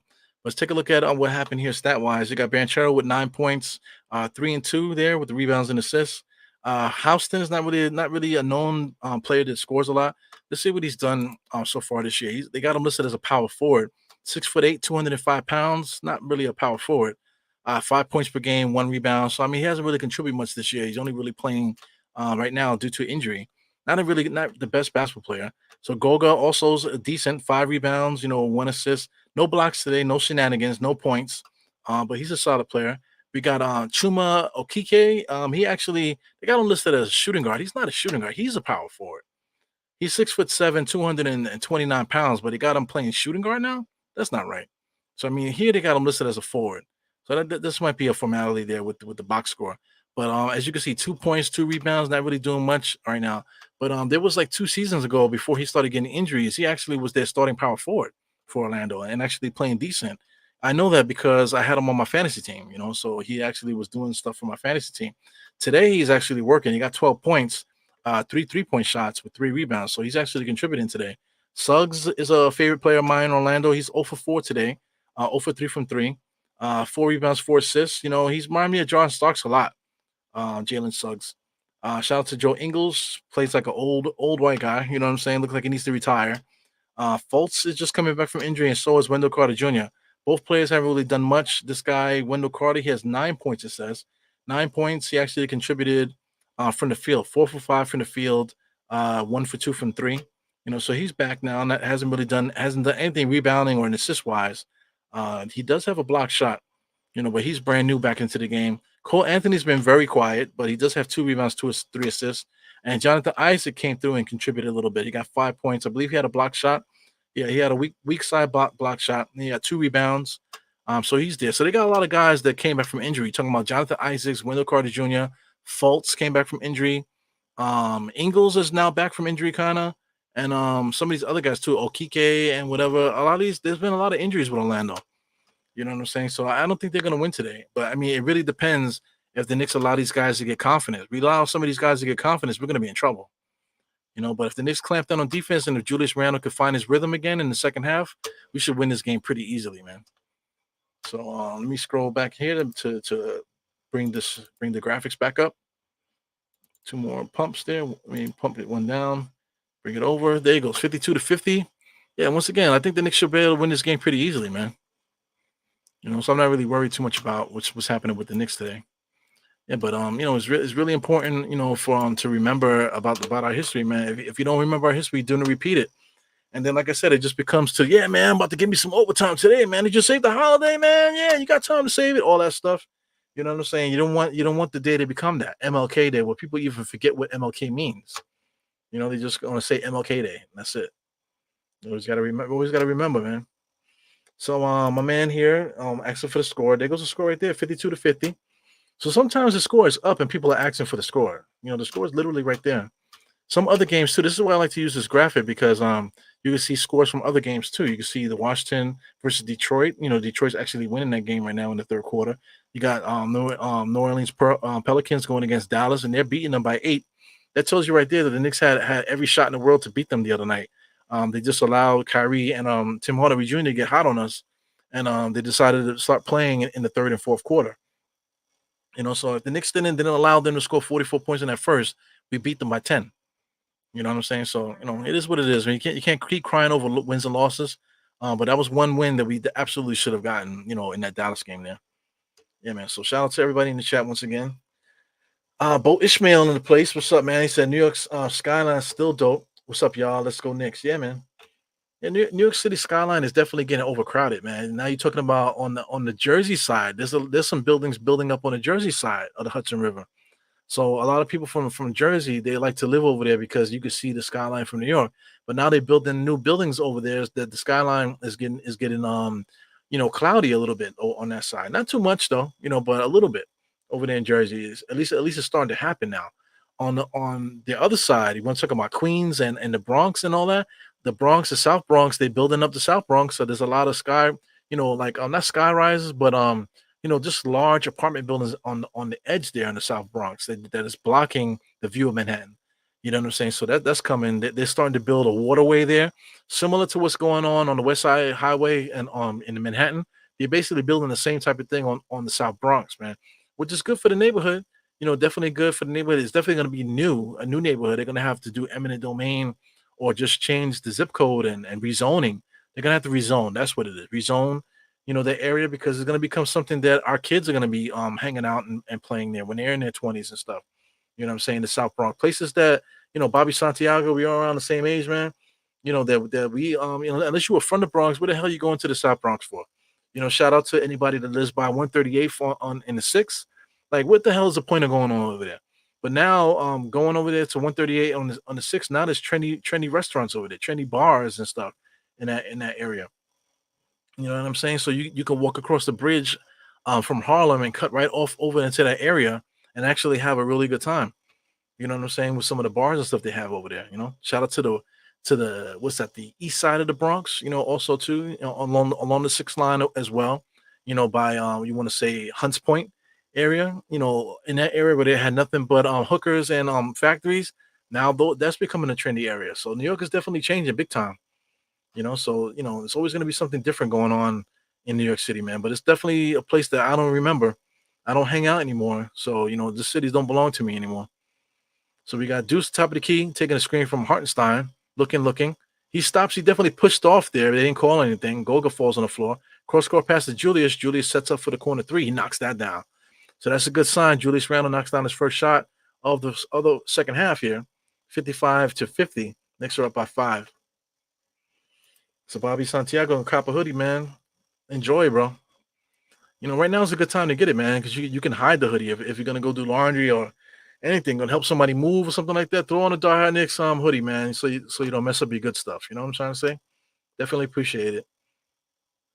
Also, too, if anybody thinks that the merch is gonna make me rich, it's not. Just really just for nostalgic stuff. Because I buy my own stuff just to have it. Because I kind of like the way the stuff looks too on my end. A couple more designs too. If anybody wants to check the website, this is a good one here. I like the Trust Leon stuff. Very simple, boxy letters there. I think that shit is dope. Look at the t-shirt, and the hoodie. That shit is dope. I think. So if anybody's interested in that, just check out the website, see what you see. There's quite a few things there that yeah, look, pray another one, pray Leon. That's decent. It looks good in white. Actually, I don't have the hoodie. I have one of these white shirts here. So that's actually good and white. The mug too. I had a mug, but I dropped the mug and broke it, so I gotta buy another one. So it actually looked good in the mug. So anyway, if you want to support, just follow the merch store, and you'll be able to find it. If anybody watching on YouTube, the merch store, you can find it on the top of the screen. If you look at the screen there should be some links to all my channels there, and definitely at the top of the YouTube page, you should be able to get a link for the merchandise. You know what I'm saying? So, do what you do, man. Look, I'm a diehard. That's a very simple hoodie there. T-shirt looks good in a t-shirt. So like I said, if anybody wants to support, go ahead and do that. So anyway, Knicks are slow moving here, 55-52. Orlando just scored. Orlando got another chance here. Branchero, very boring game there. Orlando, Branchero went to sleep there, just pulled up at the free throw line and made another jump shot. So it's 55-54. Orlando back-to-back scores there. Hartenstein stops there around the Knicks logo, trying to get some motion here. Nobody's moving. Like Julius was setting the screen for OG, and OG was setting the screen for Julius. So anyway, Hartenstein was able to get the ball to Julius. Julius picks it up, doesn't dribble at all, and just pulls up for three and knocks it down. So back-to-back threes to start off the second half for Julius. Branchero there, pass over to number two in the corner. He misses that. So I mean, like I said, this guy number two is not a good basketball player. So we definitely don't want that dude Houston or whatever his name is to get hot. You know, these guys that you never heard of. Julius comes around the screen, kind of like Branchero, really quiet and unassuming, pulls up for another three. He misses that. So that was definitely a heat check by Julius. So here comes Suggs pushing the ball up the court, trying to take advantage of the defense. Good defense by McBride. Hartenstein did a really good job of closing in on the defense, but while that was happening, Deuce was able to get in there to strip the steal, cause a turnover. So here goes Deuce directing traffic. Just give the ball to Julius and get out the way. Hartenstein with another screen. It gives it to DiVincenzo. DiVincenzo takes a dribble, goes left, all the way inside. The Hartenstein for the floater. He knocks that down. So here go the Knicks. Knicks got it rolling a little bit. The offense is definitely clicking right now, but Orlando's coming down easy, making shots as well. So here goes Branchero there, steps out on OG. OG should be locking Branchero up, man. But Branchero's been chipping away. So Julius Randle switched. OG had to come out, and he gets out on the three-point shooter for the miss. Here comes Julius. Julius nice and easy skipping around, giving it to DiVincenzo for three. Misses it. And they're going to call illegal screen by the Knicks there. I don't know about that. So many of our people had to walk that hard walk. Yeah, man. Shout out to my uncle, man. My uncle called me today, man. We were talking so long, man. I love my uncle, man. We're definitely getting older, man. You definitely if you can, if like I said, it has to be a mutual thing, man. Shout out to my mom. My mom is not the best, communicator in the world. She's has an attitude problem, you know what I'm saying? She's my mom, but she doesn't really communicate well. Yeah, my uncle has the same issue, man. But right now we're getting older, man. You gotta get over it. You know what I'm saying? I just lost something just now. We gotta get over it, man. There's a lot of life to live. Right now my uncle is on some reach out and praise someone right now. So I'm on the same vibe too. Always is. But Julie's just being cute there, passing inside to Precious. Precious not paying attention. Knicks is still up by 6. Yeah, man, you can't you don't get to pick who your family is. You don't get to pick who your parents are. But outside of that, there's no excuse for you to be an asshole. You know what I'm saying? Just because you didn't I'm from a small town, people always say that. Oh, I'm from the hood, you know what I'm saying? They know how it is. I didn't even have a father. My dad wasn't in my life, man. Fuck you. You know what I'm saying? There's like a lot of life in this world, man. You know what I'm saying? You need an example. Martin Luther King, we're off today for a reason, right? He came from a bad family, but there's other examples in his life that you can learn from to become a better person. Can't you be using these excuses? But everyone has one. Branchero kicks it out to the corner there, but they're going to call a travel. I believe they call a travel on Branchero. So Branchero is definitely looking bigger. He looked bigger than he did earlier in the season. So I mean, guys do whatever they do nutritional wise to try to fight the season. Sometimes it doesn't work. I remember when Julius came in a little bit too heavy. By the end of the year, Julius was cut like an Adonis. Shout out to Larry Johnson. Larry Johnson was always good for that. He'll start the year thinking he was going to play power forward, and he came in heavy. And then by the end of the year, if he's playing small forward, he'll lose 20 pounds during the season. And I've seen him sometimes where he was supposed to play small forward, ended up playing power forward, and he ended up gaining weight, throughout the course of the season, man. So, some guys are really good at that. Larry Johnson actually boxed, so he understands how to gain and lose weight and that type of thing. So, some people just know how to do that. DiVincenzo contributing. So, I mean, the Knicks are doing their thing now, 63-54. This is what should be happening. We should be not necessarily dominating, but we should be pretty much cruising the rest of the way. Orlando Magic is going to go on their little runs here and there, but the Knicks should never relinquish the lead for the rest of this game. We should be able to easily cruise and win tonight. So, I mean, well, this afternoon, really, it's 4:30 right now, so this game should be over in about an hour or so. So we should be able to cruise to this win. Yeah, man. So Dwayne Dennessy says this is an important game with the Heat, Pacers, plus the Knicks all tied. Yep, and the Cavaliers, whatever. Yeah, we gotta stay ahead of the pack. Like I said, I looked at the standings earlier, so let's look at the standings again. So this is the Eastern Conference here. Right now, the Knicks are not in the mix here in the top teams. We're actually number 7. but we're number 7, but we're tied for the 5th place. You know what I'm saying? So they got us at 7, but we're tied for 5th. You know, so tiebreakers and stuff like that. I don't think we played the Heat. Did we play the Heat yet? I don't remember. I think we might have played the Heat today this year. I can't remember. But we definitely played the Pacers, so that's why we're below these guys at the moment. You know what I'm saying? But record wise, all it takes is these guys to win when to lose while we win one, and we're back up here in the 5th spot all along. You know, shout out to the Cavaliers. They're 15, they're 22 and 15. So if they lose a game, they're actually gonna actually fall 2 games below. You know, so let's say Cavaliers today. I don't know if they have a game coming up, but if they have a game today and they lose, listen to what I'm saying. If the Cavaliers lose today, they'll be 2 games behind us because we'll be let's say if we win today, we'll be 24 and 16. They'll be 22 and 16. That's 2 games behind. So they're the 4th place team. Yeah, but look at the record though. They lose if they lose their next game, they'll be 2 games behind the Knicks, and then the Knicks will be in the 4th spot. So it is what it is, man. Look at the record if you want to, but look at the actual win loss record and look how close these games are. You know what I'm saying?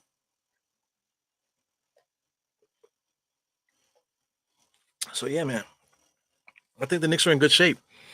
If the Knicks win today, they'll be 24 and 16. And look at the Sixers. The Sixers are 25 and 13. So they actually played less games than the Knicks, right? Or no, just about the same. Well, I mean, they play 1 game less than the Knicks. So if the Sixers lose and they end up being 25 and 14, the Knicks will be 24 and 16. So we'll be right on their ass too. Maybe a game behind or so. So I mean, the bottom line is the Knicks just got to keep winning. Just keep winning. You know what I'm saying? When it comes down to the playoffs and stuff like that, everything will fix itself. One team we gotta avoid, I believe, is the Bucks. I don't think the Knicks can beat the Bucks. Just once the whistles get swallowed and stuff like that, I think the Bucks are gonna be tough to beat. But I'm not really too afraid about the Celtics. I think the Knicks can match up against the Celtics. You know what I'm saying? Especially with the new revamped team, especially if you make another trade. So if the Knicks make another trade, I think the Knicks will be able to play against Phil, play against Boston. But I think it's the Bucks with their defense and their height and stuff like that. I think they're going to give us the biggest problem. You know what I'm saying? But yeah, anyway, it just depends on what the Knicks do as far as making this team better. If they can make a trade, then I think we're literally one of the best teams in the East, regardless of record, regardless of position. I just think we just need to avoid the Bucks in the second round. That's the only thing I say. Yeah, man. So keep scrolling here. I'm taking a look at you guys. More MLK stuff here. Definitely appreciate it. Let's get this W. Happy MLK Day to everybody. Yep, yep, yep. Shout out to Kareem in the place. I said, these kids aren't learning much these days in school. They're not really, man. Like my kids, today I finished yelling at my kids, scolding my kids today about homework and stuff like that. They got to do their homework now. I know that my wife is struggling with them right now while I'm in here having a good time. You know what I'm saying? But I gave my son a lashing today because I mean what is this crying because of homework, man? Like he has to do a reading assignment. All you got to do is read the paragraph, answer the question. If you can't remember what was in the thing, we just read it again. And it's easy. And then it's just frustrating. It turns into crying. It's like it's ridiculous. So a lot of arguing, a lot of yelling. A lot of punishments and stuff like that. For nothing. But I mean, I guess kids got to go through stuff. They got to figure it out on their own. They got to. It'll snap one day. You just hope it happens sooner than later. So we got David L dropping some knowledge here. I mean, he's going crazy. What is this? Like some kind of like biblical shit here, man. My man David L said, "Let me just drop some seasoning up on this bitch." This is the day to do it. Ranchero dribbling, trying to get there, all the way to the basket, forces it. But Golga was able to snatch down a rebound right between two Knicks, right between Precious and Julius there. Kicks it back out to Branchero. Branchero kicks it back out to Suggs for the top of the key three. No good. DiVincenzo, the baby, is able to get up in the air to get the rebound. He got smacked in the face. So he's going to take a breather there. So it's 69 to 59. So this is how it should be the rest of the way. We should not be losing this game today. Yeah, Charlotte. Oh, so you're in Charlotte, huh? So I mean, I know we're playing Charlotte pretty soon, man. I think the 29th, if I'm not mistaken. So I was thinking about coming down to Charlotte, man. But like I said, I got a lot of things happening later on in the year as far as traveling wise. Supposed to be going to Florida in the summer. I'm supposed to be going to Memphis for my cousin's wedding and stuff, man. So a lot of personal things happening here. So I kind of want to go to Charlotte though. So I keep you posted, Bobby Santiago. I don't know if I'm gonna do it. It's kind of too much, but I think I might be going to Charlotte, man. We'll see. Like I said, I keep you posted. But I doubt it. I doubt I do it. But if I do decide to do it the last minute, I'll let you know. So Geraldine is down there. So Geraldine says, "Guys, I'm at work. If I don't salute you, please don't take offense." I got you, baby. I got you. Good to see you. You guys are funny, man. Facebook, where you at? Spurs versus Hawks score update. So you want Spurs versus Hawks? What's going on with the Spurs and Hawks? So Spurs and Hawks, are they even playing yet? Do the Spurs and Hawks play today? Might have to look it up on a separate thing there, but I'm not sure if the Spurs and Hawks play today, buddy. And so far, Knicks good third quarter. So yeah, it's been a couple games in a row. Here goes Julius with a nice little spin there, kind of being too cute. So I think Julius and Branchero are very similar, or I should say Branchero is very similar to Julius. Except Branchero doesn't really get caught doing silly moves like that. He has his own little silly moves that he does, but Julius getting all the way to the lane there. Nice spin move, comes in, and then look at that finish. Just a finish to nowhere. Like it would have been nice if he would have spinned and secured the ball and then made a little strong move inside. But him spinning around and flicking it up is not the move. DiVincenzo all the way to the basket there, goaltending, but they're just gonna call it a straight shot there. But good on drive there by DiVincenzo. 71-61. Good basketball by the Knicks. Look at the swing move here, all the way into the basket. Extremely hard drive to the basket, man. That's one thing. If you're gonna make the sweep, you got to drive hard, man. Eat the hole. Pause. Ingles takes a dribble. Gives it back to Branchero. So here goes Branchero going 1-on-1 again against OG now. Comes across the screen by Ingles. That might have been a moving screen there. So Branchero throws up a bullshit shot just now. So that's the end of the and that's a shot clock violation. So bad shot by Branchero, but he had to get that up because of the shot clock. I banged my knee just now. Yik yak in the place. Yeah, we win today. We get to be in the fourth spot. I got to check out the rest of the schedule today. So maybe I'll maximize this a little bit so I can see it. But or maybe I'll just do it here on the side on the side window, just to see who's playing today. Shout out to NBA. Who's playing today? We got the Pelicans and the Pistons and Wizards down. Okay, so they're at halftime. So they are playing today. So let's take a look at that. They are playing today. So my man wants to know the score of the Hawks and the Spurs. So the Hawks and the Spurs are actually 69-34. So I mean the Spurs are not good. Hawks, they're gonna beat a team like the Spurs. Just off for GP. Take a little quick at the scoreboard. Wembanyama only has 0 points. Sheesh. It's one of those games. Guy like Devin Vassell was getting 20 points per game. He got 2 points right now. On the other side, Trey Young just got 10 for 14 from the field, 29 points. So if you ask, somebody asked that earlier, man. There goes a scoreboard for that game. So let's get back to the Knicks here. Julius being guarded by two people, man. Goga's there. Now we got him 1-on-1. He should pull up there. Instead of driving, just pull up. So they're going to call a foul. Are they going to call an and one? Looks like they called an and one there. It's unbelievable. So Julius just scored, and he's going to get one more. So right now, the score needs to be fixed. So taking a look at some other games here on the side here. So we got the Bulls and the Cavaliers. So we need the Bulls to win. If the Bulls win today, then the Cavaliers fall 2 games behind the Knicks. Chances are the Cavaliers are going to win. The Bulls have been experiencing a lot of injuries and stuff like that. But if they manage to win against the Cavaliers, then like I said, the Cleveland Cavaliers go 2 games behind the Knicks. Miami plays the Nets today. So if the Nets win, that'll push Miami Heat below us. Celtics and the Raptors. You got the Pacers too against the Jazz. So like I said, the Jazz have been playing really well. They're playing at home in Salt Lake City. So if the Jazz beat the Pacers, then that pushes the Pacers below us. You know what I'm saying? So we got a couple teams that we got to not necessarily root for, but just to watch out for. The Jazz play the Pacers, like I said, If the Jazz beat the Pacers, they fall below the Knicks. If the Heat lose to the Nets, they fall below the Knicks. If the Bulls beat the Cavaliers, they fall below the Pacers and the Heat. So I mean, three losses there by our rivals, and we'll be in sole possession of the fourth place spot there. So he goes Branchero with a 3 point, excuse me, with a mid range jump shot there. Josh Hart with the rebound. Josh Hart, full head of steam. That's what he does. Picks up the dribble, gives it over to Julius. Julius acted like he was going to launch it from the Delta sign. Gets into the corner there, dribbling against Engel. Asking for guys to move out the way. Wow, good pass to inside to Precious. Precious wasn't able to finish. Orlando Magic players surrounding him. Branchero bringing the ball up the court. Looking just like Julius, man. Plays very similar to Julius. He's being guarded by Josh Hart now, so now he's going to go one-on-one as a power forward. Step back three-point shot. Gives it over to Cole. Cole Anthony misses everything. Air ball there. Knicks ball. 74-63. This Orlando Magic team has no energy. The Knicks doesn't have any energy either. So Clint Francis, hope you appreciated that. I did show the score just now of that Spurs Hawks game.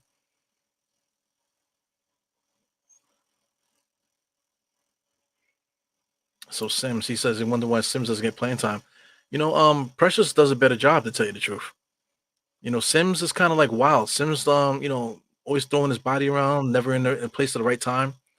So that's number 20 there. That's Fultz there, able to get all the way to the basket for the dunk. 74-65. Knicks got to calm down. I see Orlando Magic run happening. He goes Deuce coming around the screen. He can't create separation. He's being guarded by three people. Now he goes again, loses the ball. Now we got to pass it. 9 seconds on the shot clock. OG in the corner. He's dribbling, using his body, falls to the floor. There's no foul call. Gives it over to Josh Hart. Somebody got to shoot it. 2 seconds. Wow, what a spin. So 24-second violation there. So it looks like OG and Ingles and Cole Anthony are just rolling around down there.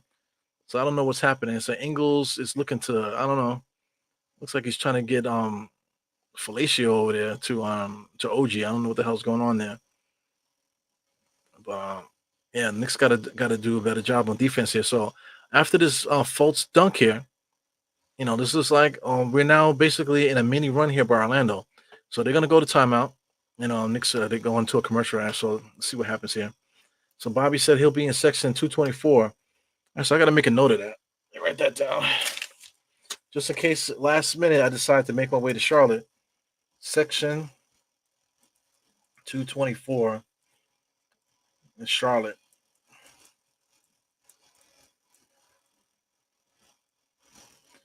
Yeah, so we'll see what happens there. I know my wife will definitely love it if I went down to Charlotte by myself. Absolutely would love it. So he says, David L says, Dolan got to force our guys to wear eye goggles in games. I'm telling you, we get smacked a lot. Julius takes a beating. Brunson gets his ass whipped every single game. DiVincenzo, I think, gets slapped in the face at least once. Hartenstein gets stabbed up every single game, man. So it's crazy. Yeah, man. So but the Nets suck, Dave. But they have a lot of talent though. If we could take a look at their talent, I don't know if do we want to do this. I mean, the Knicks got a nice comfortable lead. We're at a commercial break, so I mean, take a look at let's look at the game cast here for ESPN. Just looking at the different players. They got Mikal Bridges averaging 21 over there. They got quite a few other players there to do things. Looking at the full player stats real quick. Where's he at? Oh, this is the league leaders. So I mean, ESPN is annoying because they don't really do a good job as far as these little pages here. Miami is missing Jacquez. They're missing Kyle Lowry. They're missing Kevin Love. They're missing Jimmy Butler too. So I mean, the Nets they're only missing Dariq Whitehead.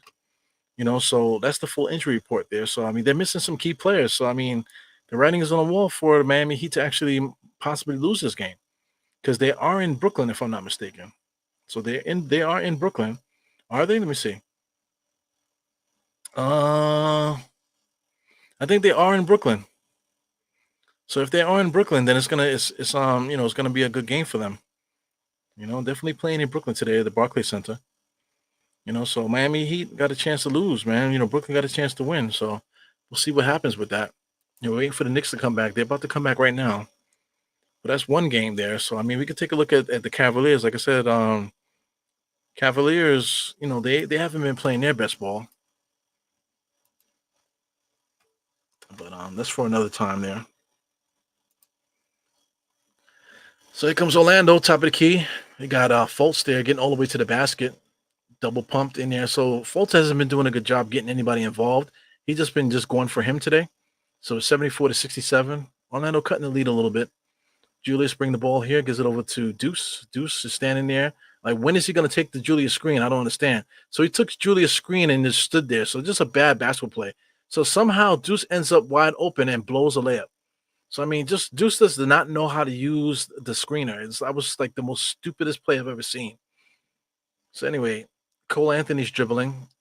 Cole Anthony's been very reserved, man. For somebody with the skill set that he has, man, he definitely takes his time out there. Doesn't really go crazy. Nice little pick and roll there from Ingles to 34.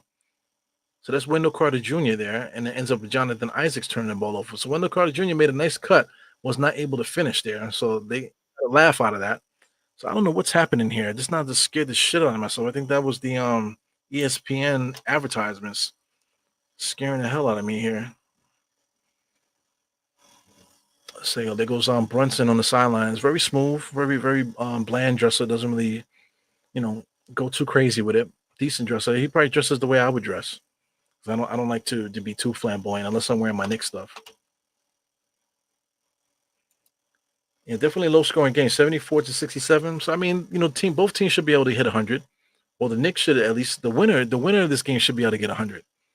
You know what I'm saying? So I mean, both teams have a shot to get 100, but who cares about that really? Just as long as you get the win. Because Josh Hart against Ingles, he had an opportunity to hit a mid range jump shot.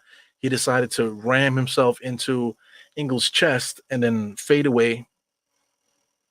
I mean, this game is so easy. Just now, Cole Anthony just blew past Grimes, and then crossed them over, and then decided to make a even harder drive when he was already open baseline.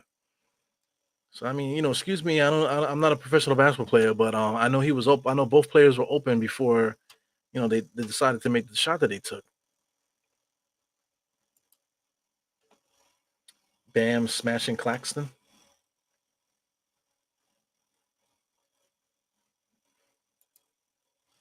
Yeah, I don't know how McBride missed it, but did you see the play before that? Like, he took a screen from Julius, and then somehow he ended up behind Julius, and then he throws the ball behind his back some kind of way and ends up getting open. So that whole play was just ridiculous. He didn't use the screen properly. You know what I'm saying? That screen would have got him open to begin with. But hey, listen, we're not professional ball players. We're not coaches. We don't watch the games 10 times each. You know what I'm saying? So we don't know what the hell we're talking about. Here goes Julius. Grimes gets it, top of the key. Grimes is looking to shoot it right away, and that's why he picked up his dribble. So now you got to give it back to Julius there. Guys don't really know how to play, man. Julius kicks it to get it to Grimes for three, and he knocks that down. So just one bad play by Grimes almost caused a turnover, but it ends up becoming a 3-point shot there in the corner for him. So, kudos to Grimes there, but just not really good basketball plays happening out there. Here goes 50, Cole, top of the key. Jump shot is there. He just took it just now, but the referee's called, I believe, illegal defense for the Knicks. So Grimes is going to get caught there. I don't know about the illegal defense or foul. Something happened there. Because Julius kicked it out to Grimes. So that's all you see is the kick out to Grimes, and Grimes knocks it down. Well, we don't see the mistake that he made before that. So little mistakes like that in the regular season don't really matter. But when it comes down to the playoffs, these little mistakes like that become bigger because guys are playing really good, hard defense. So a play like that where Grimes didn't turn the ball over, in the playoffs, Grimes will turn the ball over. You know what I'm saying? And then you have to hope that these wide open 3-point shots that he makes them. When the lights are brighter, they might not make them. So you got to be careful with all that stuff. So yeah, man, 77 to 71. Orlando Magic is chipping away at this lead here. So if they're gonna take the lead, this is the time to do it. Macaulay Flynn's out there with Julius. Julius going 1-on-1 against Jonathan Isaac. See, look, Julius forcing the shot there, threw the ball right at Ingles. Ingles knocks it out of bounds. So he's trying to find Josh Hart for like a 3-point shot in the corner, man. But Ingles is right on him, so it's not really good decision makers by the Knicks right now. So I don't know what's going on here. Josh inbounds ball, gives it over to Julius in the corner, back to Flynn. Flynn is calling for a screen, takes a screen from Precious there. Look at Wendell Carter Jr. picking it up right away, but ends up being a foul there. I mean, Macaulay Flynn got killed by Wendell Carter Jr. just now on the foul. So he's going to get free throws here? So Macaulay Flynn, Orlando Magic must be in the penalty. So Macaulay Flynn's going to get some free throws here. Wendell Carter Jr. annihilated him there. So it should be 2 shots. So that's good because that's going to cut the lead for the Knicks there. Macaulay Flynn knocks down the first one, 78-71. Looking to get an extra point here, make it 79-71.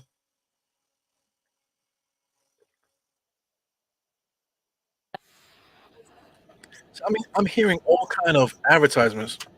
So I'm assuming that this is yes, this is ESPN out of nowhere starting to drop advertisements in my ears, driving me crazy. So right now, Orlando needs to score before the quarter's over. So 78-71. Missed free throw there by Macaulay Flynn. So here goes Ingles with a fake three all the way on the inside. Wow, nice little sidestep layup. So that's what they needed. So that counted. So it should be 73-78. So that's exactly what the doctor ordered for Orlando to cut the lead, to 5. No, no, no. Cut it to 4, right? Was no, this is 5. Excuse me. I'm not good at math. So they cut the lead to 5. So that's exactly what you need. It's a 2 possession game there. Cut the lead to a 2 possession game, not just 5 points. It's a 2 possession game for Orlando. And that puts them within striking distance to try to win this game here. So the Knicks pissed on the ball there. So I mean, we started the third quarter off well. We were up by as much as like 12, I believe, 12 or 13, something like that. And then the Knicks just take the foot off the gas and allowed Orlando Magic to catch back up. So now we're only down by 5 here. You know what I'm saying? So now the Knicks have to play their hard defense to stop this Orlando Magic squad from coming up. But right now I'm looking at Kuke with 12 still. Ranchero finally got it up to 15. You got Wendell Carter Jr. He had 11 himself. A couple guys we got to worry about, man. Suggs hasn't really done much today. I think Goga has some clutch shots in him today. Jonathan Isaac has been playing some decent defense out there. We got Fultz has been trying to get loose, and Cole Anthony hasn't done much. Ingles is out there too, so we got quite a few guys that have a clutch gene in them, man. So Knicks can't stop playing. We have to keep playing. As far as the Knicks is concerned here, let's take a look at what's happening with us. We got 4 Knicks in double figures there. We got Julius Randle with 13, Anobi with 14. Anobi is leading all scorers right now. McBride got 13, and DiVincenzo got 13. So I mean, where's the scoring coming from? These are all like role player type of guys here that we're getting scoring from. Julius is 4 for 15, not playing his best game. But if Julius scored, let's say 2 baskets, it would have been 6 for 15. That's decent. So you want to put that up there, then he would have about 17 points. You know what I'm saying? Then you could say Julius was doing something, but he only got 13, shooting 4 for 15. So I mean, does he bring it in the fourth quarter, start scoring a little bit more? Guys like Grimes, Hart, Precious, and these guys. Is any of these guys going to step up to add to the scoring? We'll see what happens here. This is why we watch the games. This is why we love basketball. This is why we love the Knicks, man. So no easy wins, man. We got to keep playing. Always got the celebrities in the MSG. Shout out to my man Tracy Morgan's at every single game. Got Negan is there with his is that his daughter or his son? I can't really tell. Sheesh. Quite a few stars here, New Yorkers. You can see the guys that are really Knicks players, Knicks fans and stuff. They're there to watch the Knicks. They love the Knicks. I mean, look at people and their kids, man. You see that my man there from The Sopranos? He's there with his daughter. It looks just like him. So I love to see people and their kids. Yeah, the 11 was the biggest league. Thank you, Kareem. So we'll see what happens here, man. 5-point lead. Let's see what the Knicks can hold on to and win this game at MSG. So you got Fultz there, just goes right by Grimes. Hartenstein tried to stop it, but it's going to be Knicks ball there. Shot the ball off the top of the backboard. So Hartenstein is ready for the inbounds play, but it looks like I don't know what's happening here. It looks like it's going to be Knicks ball. Fultz should be called for a delay of game there. We'll just keep that to ourselves. Hartenstein looking for a nice cut by Flynn. He didn't cut. Here goes Grimes. 1-2 dribbles, picks it up, gives it to OG. OG's dribbling across. Give it back to Hart. Hart comes across a Hartenstein screen, giving Hartenstein the ball in the post. So here goes Hartenstein posting up, spinning in the lane, kicks it out to OG, back over to Flynn for 3 in the corner. No good. Front rim. Josh Hart almost got the rebound, but here comes Fultz there. Fultz always has his head up looking. Kicks it out to Wendell Carter Jr. over to Cole Anthony. He just launches that. Ooh, so that's a shot that he makes. I've seen him make millions of times in practice, but he misses that one out of bounds. Knicks ball. So I mean, he's definitely got his father's hairline. As you can see, he got the headband blocking the hairline. We all know you're going bald, man. So I know that's the basketball player's favorite thing. I know I used to do that when I started going bald at first. When I first cut my dreads off, I used to wear the headband too to cover my hairline. But it is what it is. He goes Flynn going against thing, picks up his dribble too easy, man. He goes OG dribbling around, looking like a stick figure out there. The way he's dribbling, Hartenstein creating his own shot to the basket. Nice little left-handed layup off the glass.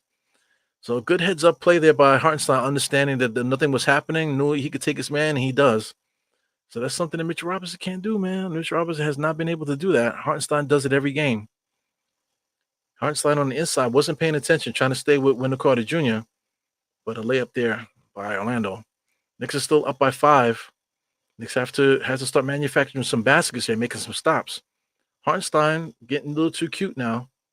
Gives it over to OG, top of the key. OG's dribbling, comes across a Hartenstein screen, seals off Jonathan Isaacs, and he knocks down Hartenstein himself, but they're going to call a foul on Orlando.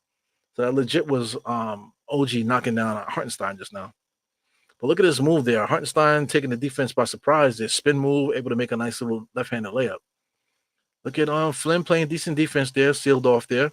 But the reason why Cole Anthony was able to get that layup, OG did not close it off, and Hartenstein was guarding his man. That's why he didn't come over to help the defense. 5-point lead still. Hartenstein with the ball. And like I said, I trust Hartenstein facilitating and driving. Look at Grimes. Grimes had the baseline, but he didn't want to go down. Gives it over to Deuce, and Deuce pulls up for a mid-range jump shot, knocks that down. 82-75. So we got Grimes getting killed by screens. Well, Jonathan Isaac, man, what an ugly jump shot just now. Whoo! It was Wendell Carter Jr. with a nice rebound. Gives it over to Ingles. Back to Wendell Carter Jr. for 3. He should make that. Oh, he missed it. Here comes Grimes with the rebound. So Grimes is dribbling up. Looking. He wants to get rid of that. Oh, he launches it. Wow, he just launched. That's a bad shot by Grimes. Not a good shot. There's no reason for that shot. No reason for that. So here comes Cole Anthony there. Cole Anthony over. Ingles finds it. Ingles is being guarded by Deuce. Going to take a screen there. Ingles gives it over to Wendell Carter for a dotted line jump shot. He knocks that down. Let's get some light up in here. So Wendell Carter Jr. is a smiling ass motherfucker, man. Every time he scores, he's just smiling, boy. It goes Deuce behind the back, being guarded by Wendell Carter. He needs to pass the ball over to Hartenstein. Hartenstein gets it. He's being guarded by Isaac. Nice little baby hook in the paint there. Short. Misses it. So this is how Orlando could catch up a little bit here. Orlando has to score. You got Cole Anthony on the inside. Nice up and under move there. He lays that up. Had Deuce flying for that one. So nice timeout by Tom Thibodeau. 82-79. Orlando Magic are on our heels right now. They're trying to catch up. They're only a one-possession game away now. They make that three-point shot, and they get the lead. They can tie the game, excuse me. See what happens here, man. Knicks are in trouble. This is true. What else you got going on here? You said, you'd like to see them attack the basket more on the floor. Absolutely. Bully ball all day, get some fouls. Absolutely. But this is a game like this is where Brunson would take over, and that would be the end of it. Just the way that Brunson plays and stuff like that. His presence in a game like this will be, we're unbeatable to a team like this at this time of game if we have Brunson. But we don't have Brunson. Brunson is the only one that can really get to the basket with this group. So Brunson can get to the basket when he wants to. So that tells you right there how much we need that extra person to do that. You know what I'm saying? So I mean, some of the guys that we've mentioned, like DeJounte Murray, is that guy. He can get to the basket too when he wants to, just about. So I mean, if we can get him the extra ball handler, somebody that can get to the basket, that's something that we really need to try to do. If we can't do that, there's also other options. I like DeRozan. I think DeRozan's still another option, that we can go for. We've been saying the same names over and over, so it's not even worth talking about anymore. We've been talking about the same names and stuff, so it makes you wonder if anything is going to happen. Because we're getting close to the trade deadline. Because we talk about it so much, it seems like this trade deadline is taking forever to come here, man. So it's January 15th. So we got up until, I believe, February 5th? Something like that. When is the NBA trade deadline? Let's find out the exact day. NBA trade deadline. It might be, February 8th, not the 5th. It's the 8th. So that's Thursday, February 8th. That's the trade deadline. So, I mean, Let's see. How many days from now to February 8th? So we got 24 days, right? I'm not good at math. So we got 24 days before the trade deadline. So 24 days is a long time, man. You know, a long time waiting for something to happen. 24 days, you could do a lot of stuff in 24 days. You know what I'm saying? 24 days, you can legit change your life in 24 days. You know what I'm saying? So we got to wait a lot of time from between now and then, you know. So we're hoping for a trade, but so is so many other teams. Like I said, the standings. I looked at the standings a couple times today. The NBA standings are so tight right now. Let's say if Miami was to trade for like Terry Rozier or something like that. Miami gets Terry Rozier. That's a 20-point a game score. That changes the game for them. You know what I'm saying? You know, if let's say if Indiana gets Zach Levine, that's enough to push them over the top as well. So the Knicks are not the only team looking, man. If any of these teams make a trade, let's say if one of those teams end up getting DeJounte Murray, players that we're looking to get. Imagine that. Shout out to the Lakers. The Lakers are always in the mix trying to make something happen.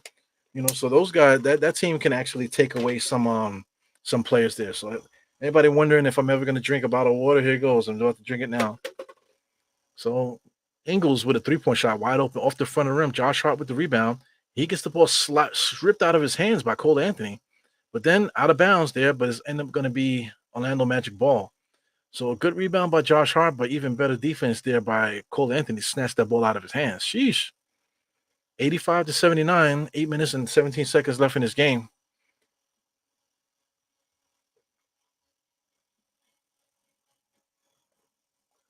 Ingles top of the key, being guarded by OG.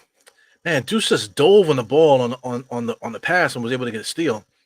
Brings the ball in, takes the screen from Hartenstein, dribbles over, gets it to Hartenstein. Bad turnovers. I mean, Grimes is not a good facilitator, man. For every defensive play that he makes, every hustle play that he makes, he is just not good at facilitating basketball, man.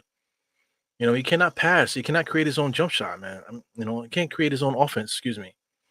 But defense, athleticism, jump shot, being able to score, if he gets space, he can do all of that, man. But this guy is not a good basketball player when it comes to facilitating. So, I mean, we definitely got to figure that shit out, man.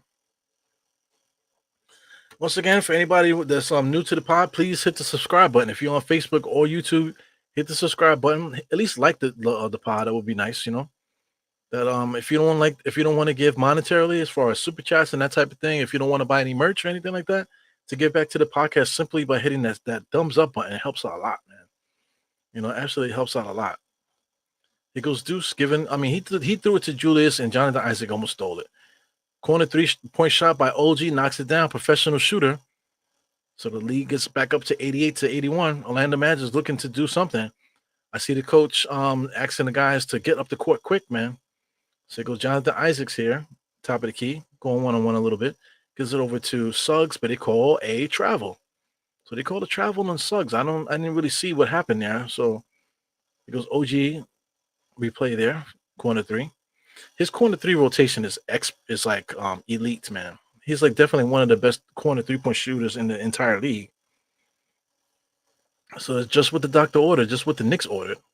Deuce dribbles to nowhere, picks up his dribble, wide open 3-point shot, no good. Josh Hart sails in there. OG sealed off his man, tried to get the rebound, couldn't get it. Because Cole Anthony got a full head of steam there. Oh man, he just loses the dribble, and 2 of our best defenders just pounce on it. So I mean, did you see how quickly they pounced on that ball? Sheesh! Look at Cole Anthony. Lost the dribble a little bit, and they just jumped on it. Look at OG and Deuce. So that's gonna be a jump ball. I don't know who they're gonna call it on. So it looks like Cole Anthony might have been calling a timeout. So it's gonna be who's gonna be Deuce and Cole for the jump. Deuce and Cole, or is it gonna be OG and Cole? Yeah, it's OG. Is it OG? No, they're calling for Deuce. So OG was trying to jump with him, but it's gonna be Deuce. So here goes Deuce and Cole here. Two good athletes here. Came in the league about the same time. Shout out to Deuce, man. I remember seeing Deuce going against Cade Cunningham and actually having a good matchup with him in the college. But here we go, Deuce now as a starting point guard for the Knicks here with Brunson out. Jump ball, here it comes. Look like Deuce might have got up a little higher than Cole just now.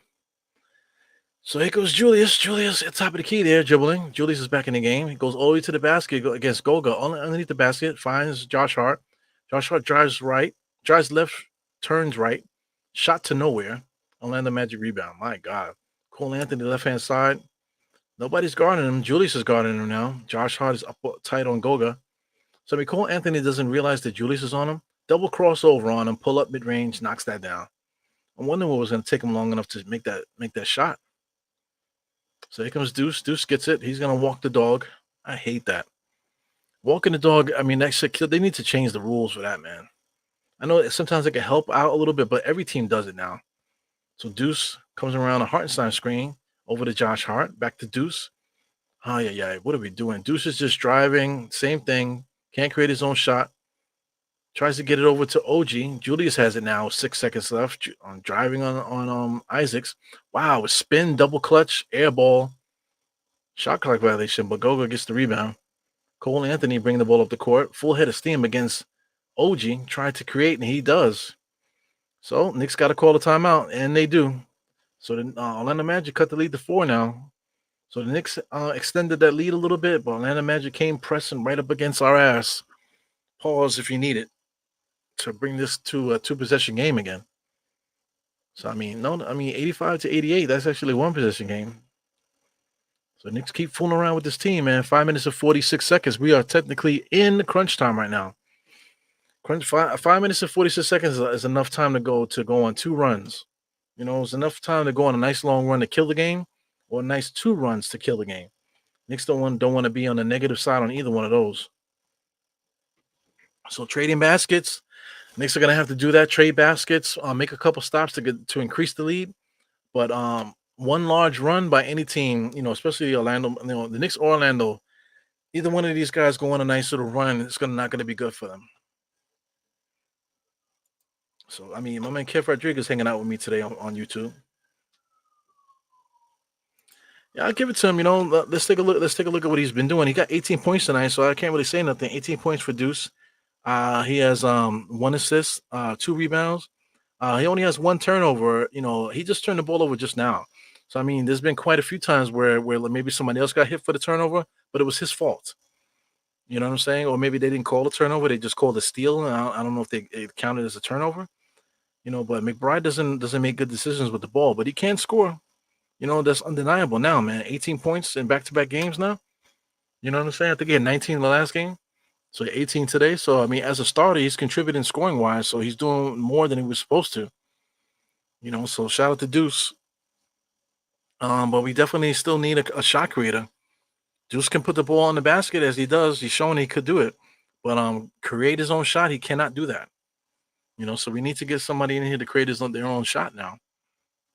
Adding Brunson does make that happen, but as you can see, when Brunson is not in the game, or when the defense really clamps in on Brunson and Brunson can't do his thing, we need somebody else. We still, no matter what you say, we still need that another guy. So we'll see what happens here.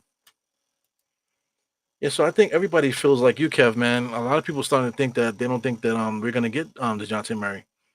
So I mean, the Lakers is one team that sticks out. I see Miami Heat. If Miami Heat gets DeJounte, I think he fits what they're doing to a T. Just the culture of Miami. I think that he fits what they do to a T. You know what I'm saying? Body fat wise, DeJounte Murray is definitely going to meet those requirements. You know what I'm saying? So I mean, getting a player like him, they definitely could use a point guard in Miami. So get DeJounte back to playing the point guard spot. So it's actually a better spot for him. Miami, I'm also looking at Miami getting Terry Rozier. If Miami could get Terry Rozier, that's excellent also. So we got to be careful, man. Some of these teams to make a real trade to get better. The Knicks could be in trouble, or the league could be in trouble just in general. Dante DiVincenzo over to Deuce. Back to Dante. Nice cut by Dante. Dante tried to dunk it, but he got fouled. Man, Dante DiVincenzo got some sneaky hops, bro. I mean, that first step was electric. He gets all the way to the baseline and almost banged it. He got up there so fucking fast, man. If they could show that replay. So here's a replay. I mean, it's in slow motion, but look how fast he got there. He almost dunked it. He lost the ball, man. So if he didn't lose the ball, this would have been an one.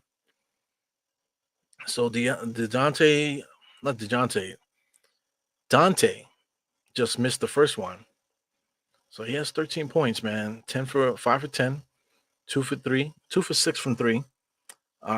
Free throws, he's 2 for 4 tonight. There goes the second free throw, knocks that down. So Goga inbounds to Cole. Cole brings the ball up the court, being guarded by Deuce. Deuce is standing and watching, looking at his peripherals. Cole's holding it, holding it, holding it. He's trying to get guys to get out the way. Now he's being guarded by two guys.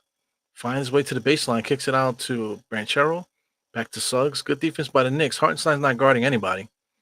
On the inside, DiVincenzo able to get the rebound. Controls it, brings the ball up the court, comes across the top. Oh, I mean, come on, guys. Deuce has it now, top of the key. He's calling for guys to get out the way. But Grimes can't dribble. Look at Suggs. He somehow he gets all the way to the dotted line, kicks it out to Dante for the corner three. No good.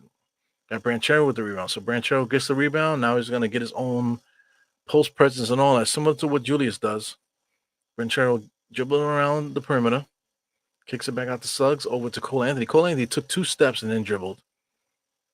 Here he goes. Branchero's looking to set him a screen. Cole Anthony doesn't want it. Double crossover on OG. Corner shot there now for number 3. He knocks it down. So that's Okike. Knocks down another 3. So I think that dude has like 4 threes, right? 4 or 5 threes he might have. Take a look at that. Okike might have 5 threes. Nah, he's 4 for 5. He's 4 for 5 tonight. Yeah. Knicks are only up by 1, man. 4 minutes and 10 seconds left, man. Knicks are in trouble. Got McBride trying to give the ball to Julius there, and got fouled over the back there by Suggs. Suggs tried to jump in there for the steal. I don't know what he was trying to do there, but he absolutely fouled Julius. So inbounds pass here. OG is looking to get it. Looking to make the inbounds track. This is Julius. Julius being guarded by Branchero. He drives right into basically three defenders. Deuce McBride sidesteps for the 3. DiVincenzo with a nice rebound on the inside. Julius on the inside. Interior pass to Hartenstein. He gets fouled. No foul called. So here comes Orlando. Branchero walked the ball up there. Finds number 4 in the corner for 3. Misses it. Cole Anthony was able to catch the rebound in midair and shoot it. So Orlando takes the lead. This is their first lead in a long time right now. 9-1 run. So remember I told you there's enough time to go on 2 runs. This is Orlando Magic's run. So the Knicks have got to score and make a stop. So here goes Deuce driving against the center all the way on the inside. He gets flipped up there. Defensive stop by Orlando. So if Orlando comes down and scores, Knicks are in trouble. Cole Anthony trying to take advantage of the no foul was called. I thought a foul was going to be called. No foul was called. Goga has the ball. Kicks it back out to Branchero. 10 seconds, 9 seconds on the shot clock. Branchero's asking for a screen. I mean, Suggs did a moving screen there. Branchero against OG. I like the matchup. Got to find the corner. Cole Anthony with a corner 3-point shot as the shot clock goes out. DiVincenzo with the rebound. Man, Knicks absolutely have to score right now. 2 minutes and 52 seconds. They have to score right now.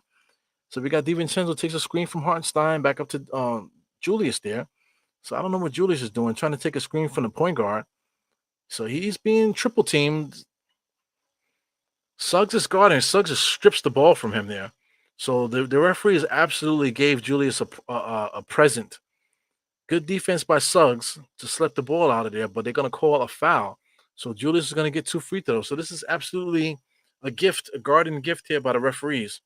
So you want to talk about some certain teams that they don't give the Knicks calls or whatever? That was a bullshit call there. It is what it is. I'll take my man Kev out of here. So this is it, man. Julius got to make his free throws. First free throw is up. That looks rough. He misses it. My God, how many missed free throws did the Knicks have in this game? So he misses that first one. So he got to make the next one to tie the game up. You can't be missing free throws, guys. 2 minutes and 37 seconds here. Orlando Magic is bringing in their firepower. Here comes Fultz. Fultz is coming out for Suggs. So Anthony Black didn't play. I don't know if he's hurt, but Anthony Black didn't play. He's a player that I like, that I enjoy watching him play. Julius' second shot is up, and that is off. My God, he missed 2 free throws. What in the hell is going on here? So here goes Fultz, full head of steam there. He gives it over to Branchero. So Branchero and this Orlando Magic got a chance to cut this, to extend the lead up to 4 as much as 4. Here goes Branchero on the inside, gets the shot, misses it. Orlando Magic with the rebound. Cole Anthony catches Fultz with the drive there. Can't get the ball up over the rim. Another offensive rebound. Here goes Branchero wide open for three. He doesn't take it. Takes the mid-range jump shot and knocks it down. So Orlando Magic right now is up by three. My God, what is happening right now? Ay, ay, ay. So here comes the Knicks. Deuce bringing the ball up the court. So now they're saying 11-1 run here in the last 10 minutes or so. My God, 2 minutes left in this game. The Knicks are down by three. My God. Julius in and out against Branchero. Comes in. Double pump fake against Goga. Kicks it out to OG in the corner. My God. Misses that. So that might be the game right there. A 3-point shot that would have been nice. If he hits that mid-range jump shot, this game might be over, and he does. So that's a 5-point lead, guys. 5-point lead by Orlando Magic here at the end. So Tom Thibodeau is saying hook, hook, hook. I don't know if he's trying to make his lady come or something, man. But Deuce all the way to the basket there. Do they call a foul? No, they call goaltending. Do they call goaltending? Yes, they do. They call goaltending. So it's 91-94. So they're going to challenge it? Are they challenging that?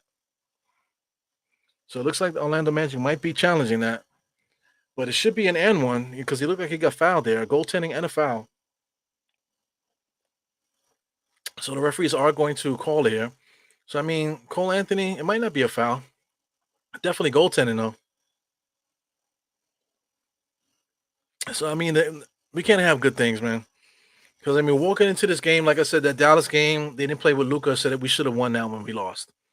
Then we played Memphis with nobody. Memphis' entire rotation was out, and we had to play our best game to win.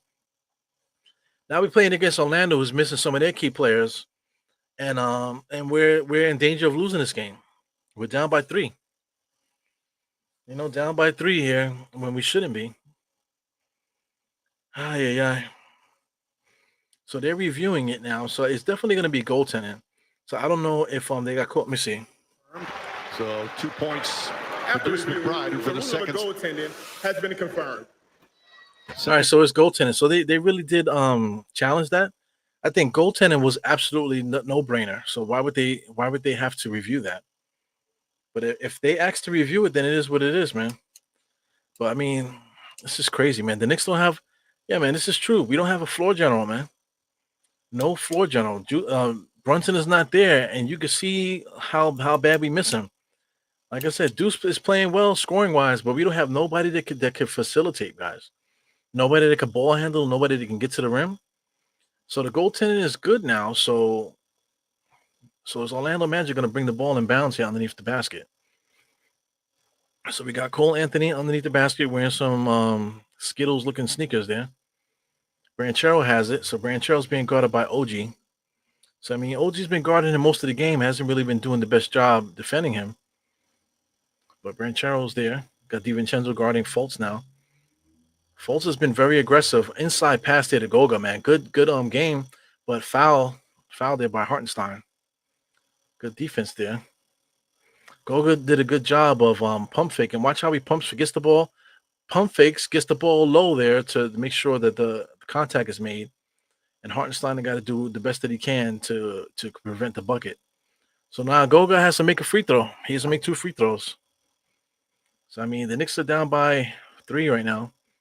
First free throw was up. He misses it. Sheesh.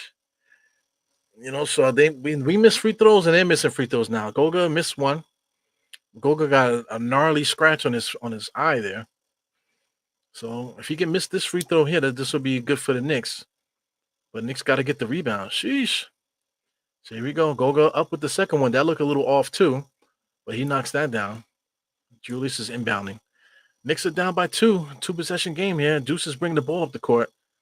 Being guarded by Goga. Here he goes driving, losing the ball, driving, behind the back, dribbling. Gives it to Dante DiVincenzo on the drive. DiVincenzo gets fouled.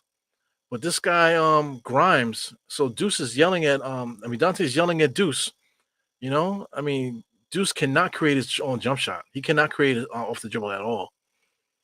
So I'm seeing people giving their takes and saying that Deuce is this, Deuce is that. Deuce cannot create his own shot, man. And DiVincenzo misses another free throw. Oh my God. So I think DiVincenzo missed 2 free throws earlier. Oh my God. So I mean, we're not trying to win this game, huh? So DiVincenzo right now is 3 for 6 from the free throw line. Second free throw was up and he knocks that down. So I mean, DiVincenzo was the one here, 68% as a team, but DiVincenzo was the one missing all the damn free throws. Julius missed one earlier on too. But it's a one possession game here. If Orlando Magic scores, that might be the end of the game. Fultz driving. OG's there to pick it up. Wendell Carter Jr. on the inside tries to get a little hook shot. He knocks that down. That might be the end of the game there. So now you're talking about a 5-point lead. 5-point lead, 97-92. 5-point lead. And we got the ball in Deuce's hands to create something. Here goes Julius over to Deuce. Deuce is dribbling, can't create. Give it to Julius. Julius can't create either. Spin move, 3-point shot. Oh my God. Hartenstein gets the ball somehow. He falls to the ground. No foul being called here. He's fighting for his life. Deuce has it. So they finally call a foul there. Or they call a timeout. It might be Knicks. Knicks might have called a timeout. So, yo, man, 24 seconds left in this game. 5-point lead. That might be the end of the game. How did we lose to the Orlando Magic? I mean, listen, 24 seconds is enough, man. But it's a 2-possession game with 24 seconds left. That's asking a lot. The Knicks, they might have called a timeout. The Knicks have to score. The Knicks have to score, not just have to score, they have to score immediately. And then they have to make a stop. You know what I'm saying? So the Knicks absolutely have to score immediately. Orlando Magic's going to have to eat the clock, right? And if the Knicks decide to play the foul game, then the game is over. But there's nothing, I mean, oh my God. I got to tell you, I think this game is over. I think the Knicks blew this game here. If you look at the fourth quarter, 24-14. Knicks absolutely cannot score in this fourth quarter. We put the ball in Deuce McBride's hand to create offense. It was not the right idea. It's not the right idea. So I mean, you could blame Tom Thibodeau for this one. So I mean, I guess I'm behind here. So now it says 16 seconds. So I guess I'm behind. Maybe I need to refresh my feed here. Oh my God, because I'm at the 24-second mark. Now I'm looking at 16 seconds here.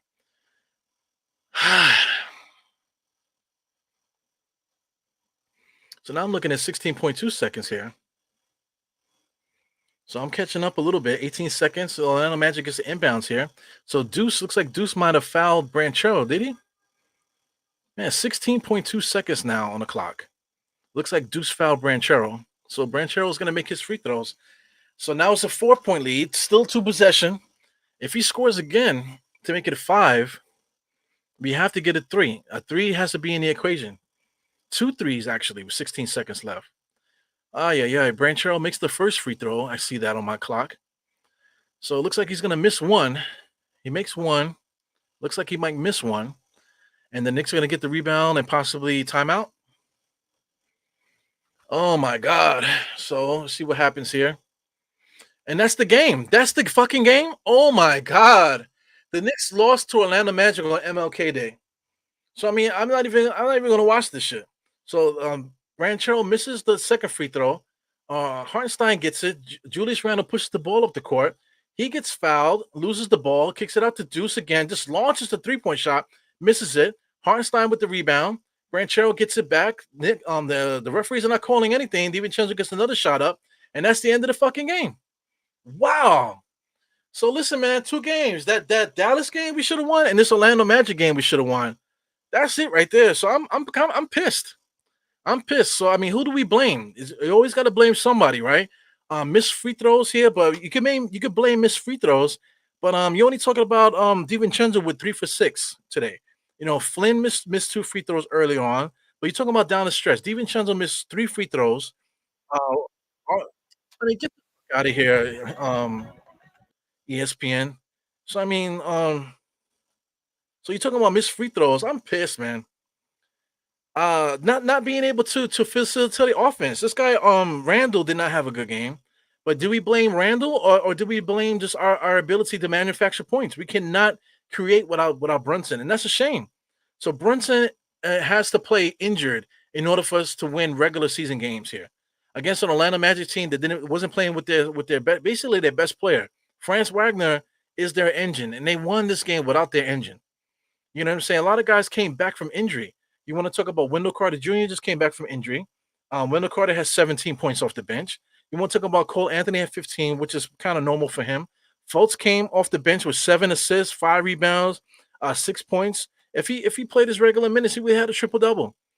Shout out to Jonathan Isaacs came in and played some good defense. Got a chance to get some rebounds today. Branchero with 20, and this guy Okike was 4 for 5 from 3. You know what I'm saying? So any team could get it in this NBA, but 16 points in the fourth quarter, that's a Knicks problem right there. That's not an Orlando Magic defensive problem. That's the Knicks not being able to manufacture points when we need to.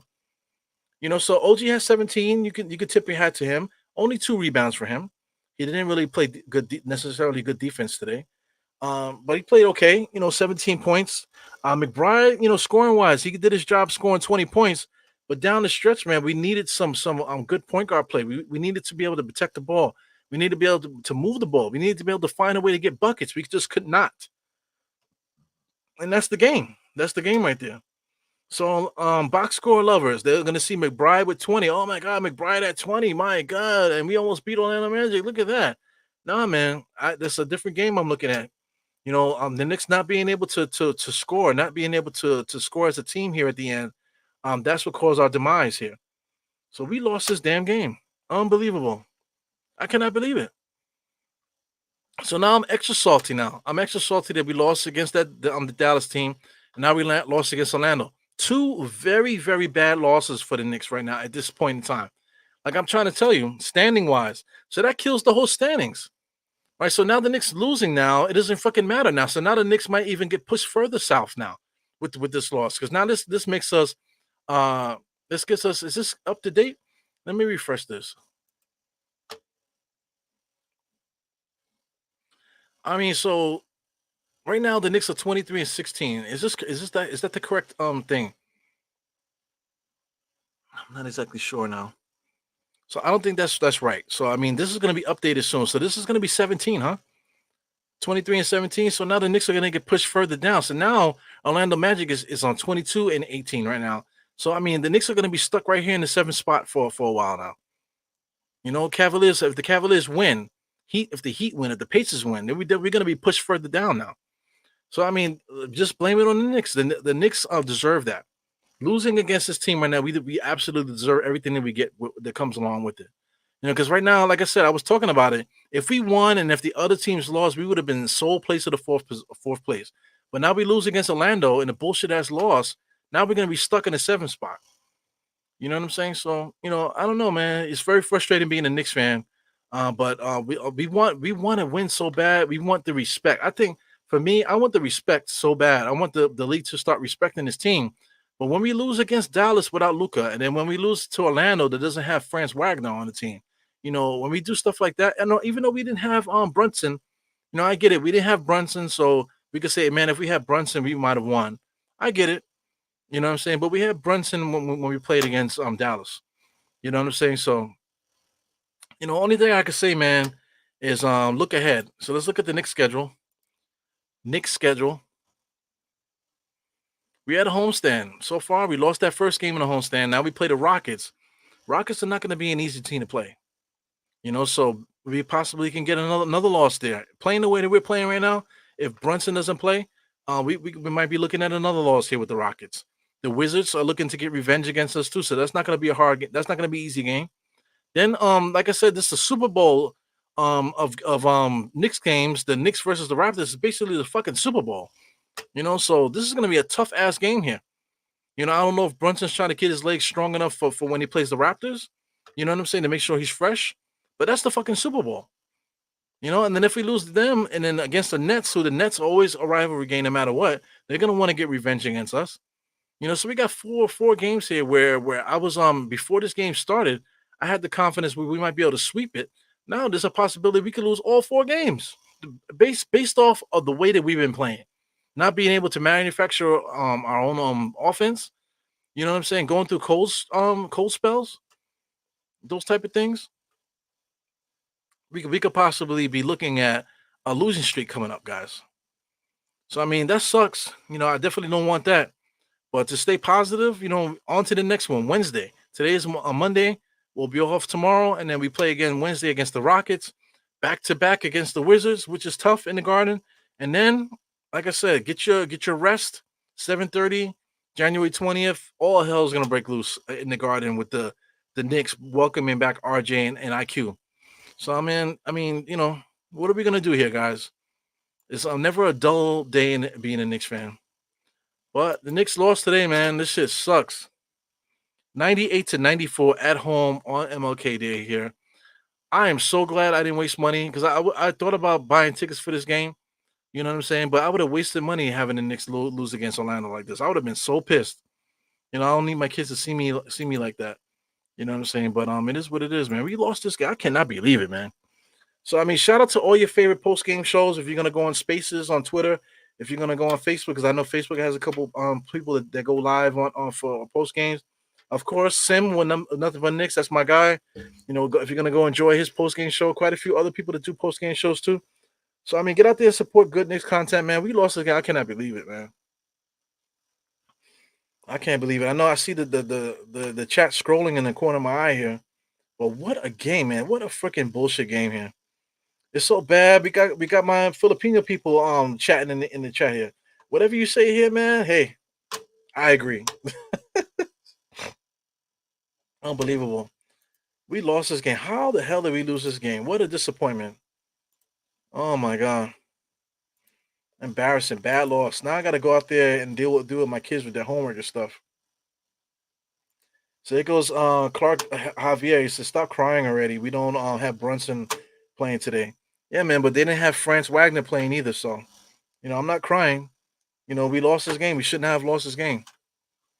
I mean, crying, are you a Knicks fan or not, man? So, oh, yeah, we didn't have Brunson. So why are you crying for? Listen, man, what are you here just to troll me? Yes. You know what I'm saying? So enjoy. Yeah, I can't wait to get on somebody's comments so I can say, stop crying like a bitch. Stop crying like a bitch. Just to antagonize the host, right? I love you guys so much. Anyway, choking at the free throw line, Juju bad game. Refs called a weird game today. But we can't blame it on the refs. The only person that we can blame it on is ourselves not being able to manufacture points at the end. You know what I'm saying? Coaching adjustments, front office has to provide personnel in the case. Yeah, man. I think this is it right there. So I'll leave it alone before somebody else comes in here and pisses me off and I start cursing. But yeah, man, Bobby Santiago, we leave it with you, man. Knicks lost this one. It's a tough one, but we got to play Houston Rockets, and Houston Rockets, they're going to be ready to rock us, pun intended there in the next game on Wednesday. So anyway, get your, I don't know what you're going to do. Today's MLK Day. Everybody got a day off today. We got to go back to work tomorrow. Remember what I said in the beginning of the podcast on Facebook and what I said during the podcast talking about MLK and stuff like that. Stop being an asshole, you know what I'm saying, and learn how to be a good person out there in this world. So anyway, let's go Knicks. Knicks lost a heartbreaker here, 98-94. It's 5:40. Let's get out there and enjoy the rest of our day, guys. And I see you guys next time, man. Next podcast will definitely be Wednesday. I've still been trying to go live on the off days, trying to put some extra content out there. Haven't been able to do that. We'll see what happens tomorrow. But if anything, you will see me on a watch along on Wednesday, man. So I'll see you guys next time. Your boy Eru, diehard Knicks. 4 fingers to the forehead, tucking the thumb salute. And I see you guys next time. Peace and hair grease. Are we clapping cheeks today? Let's clap some cheeks. I'll see you guys later.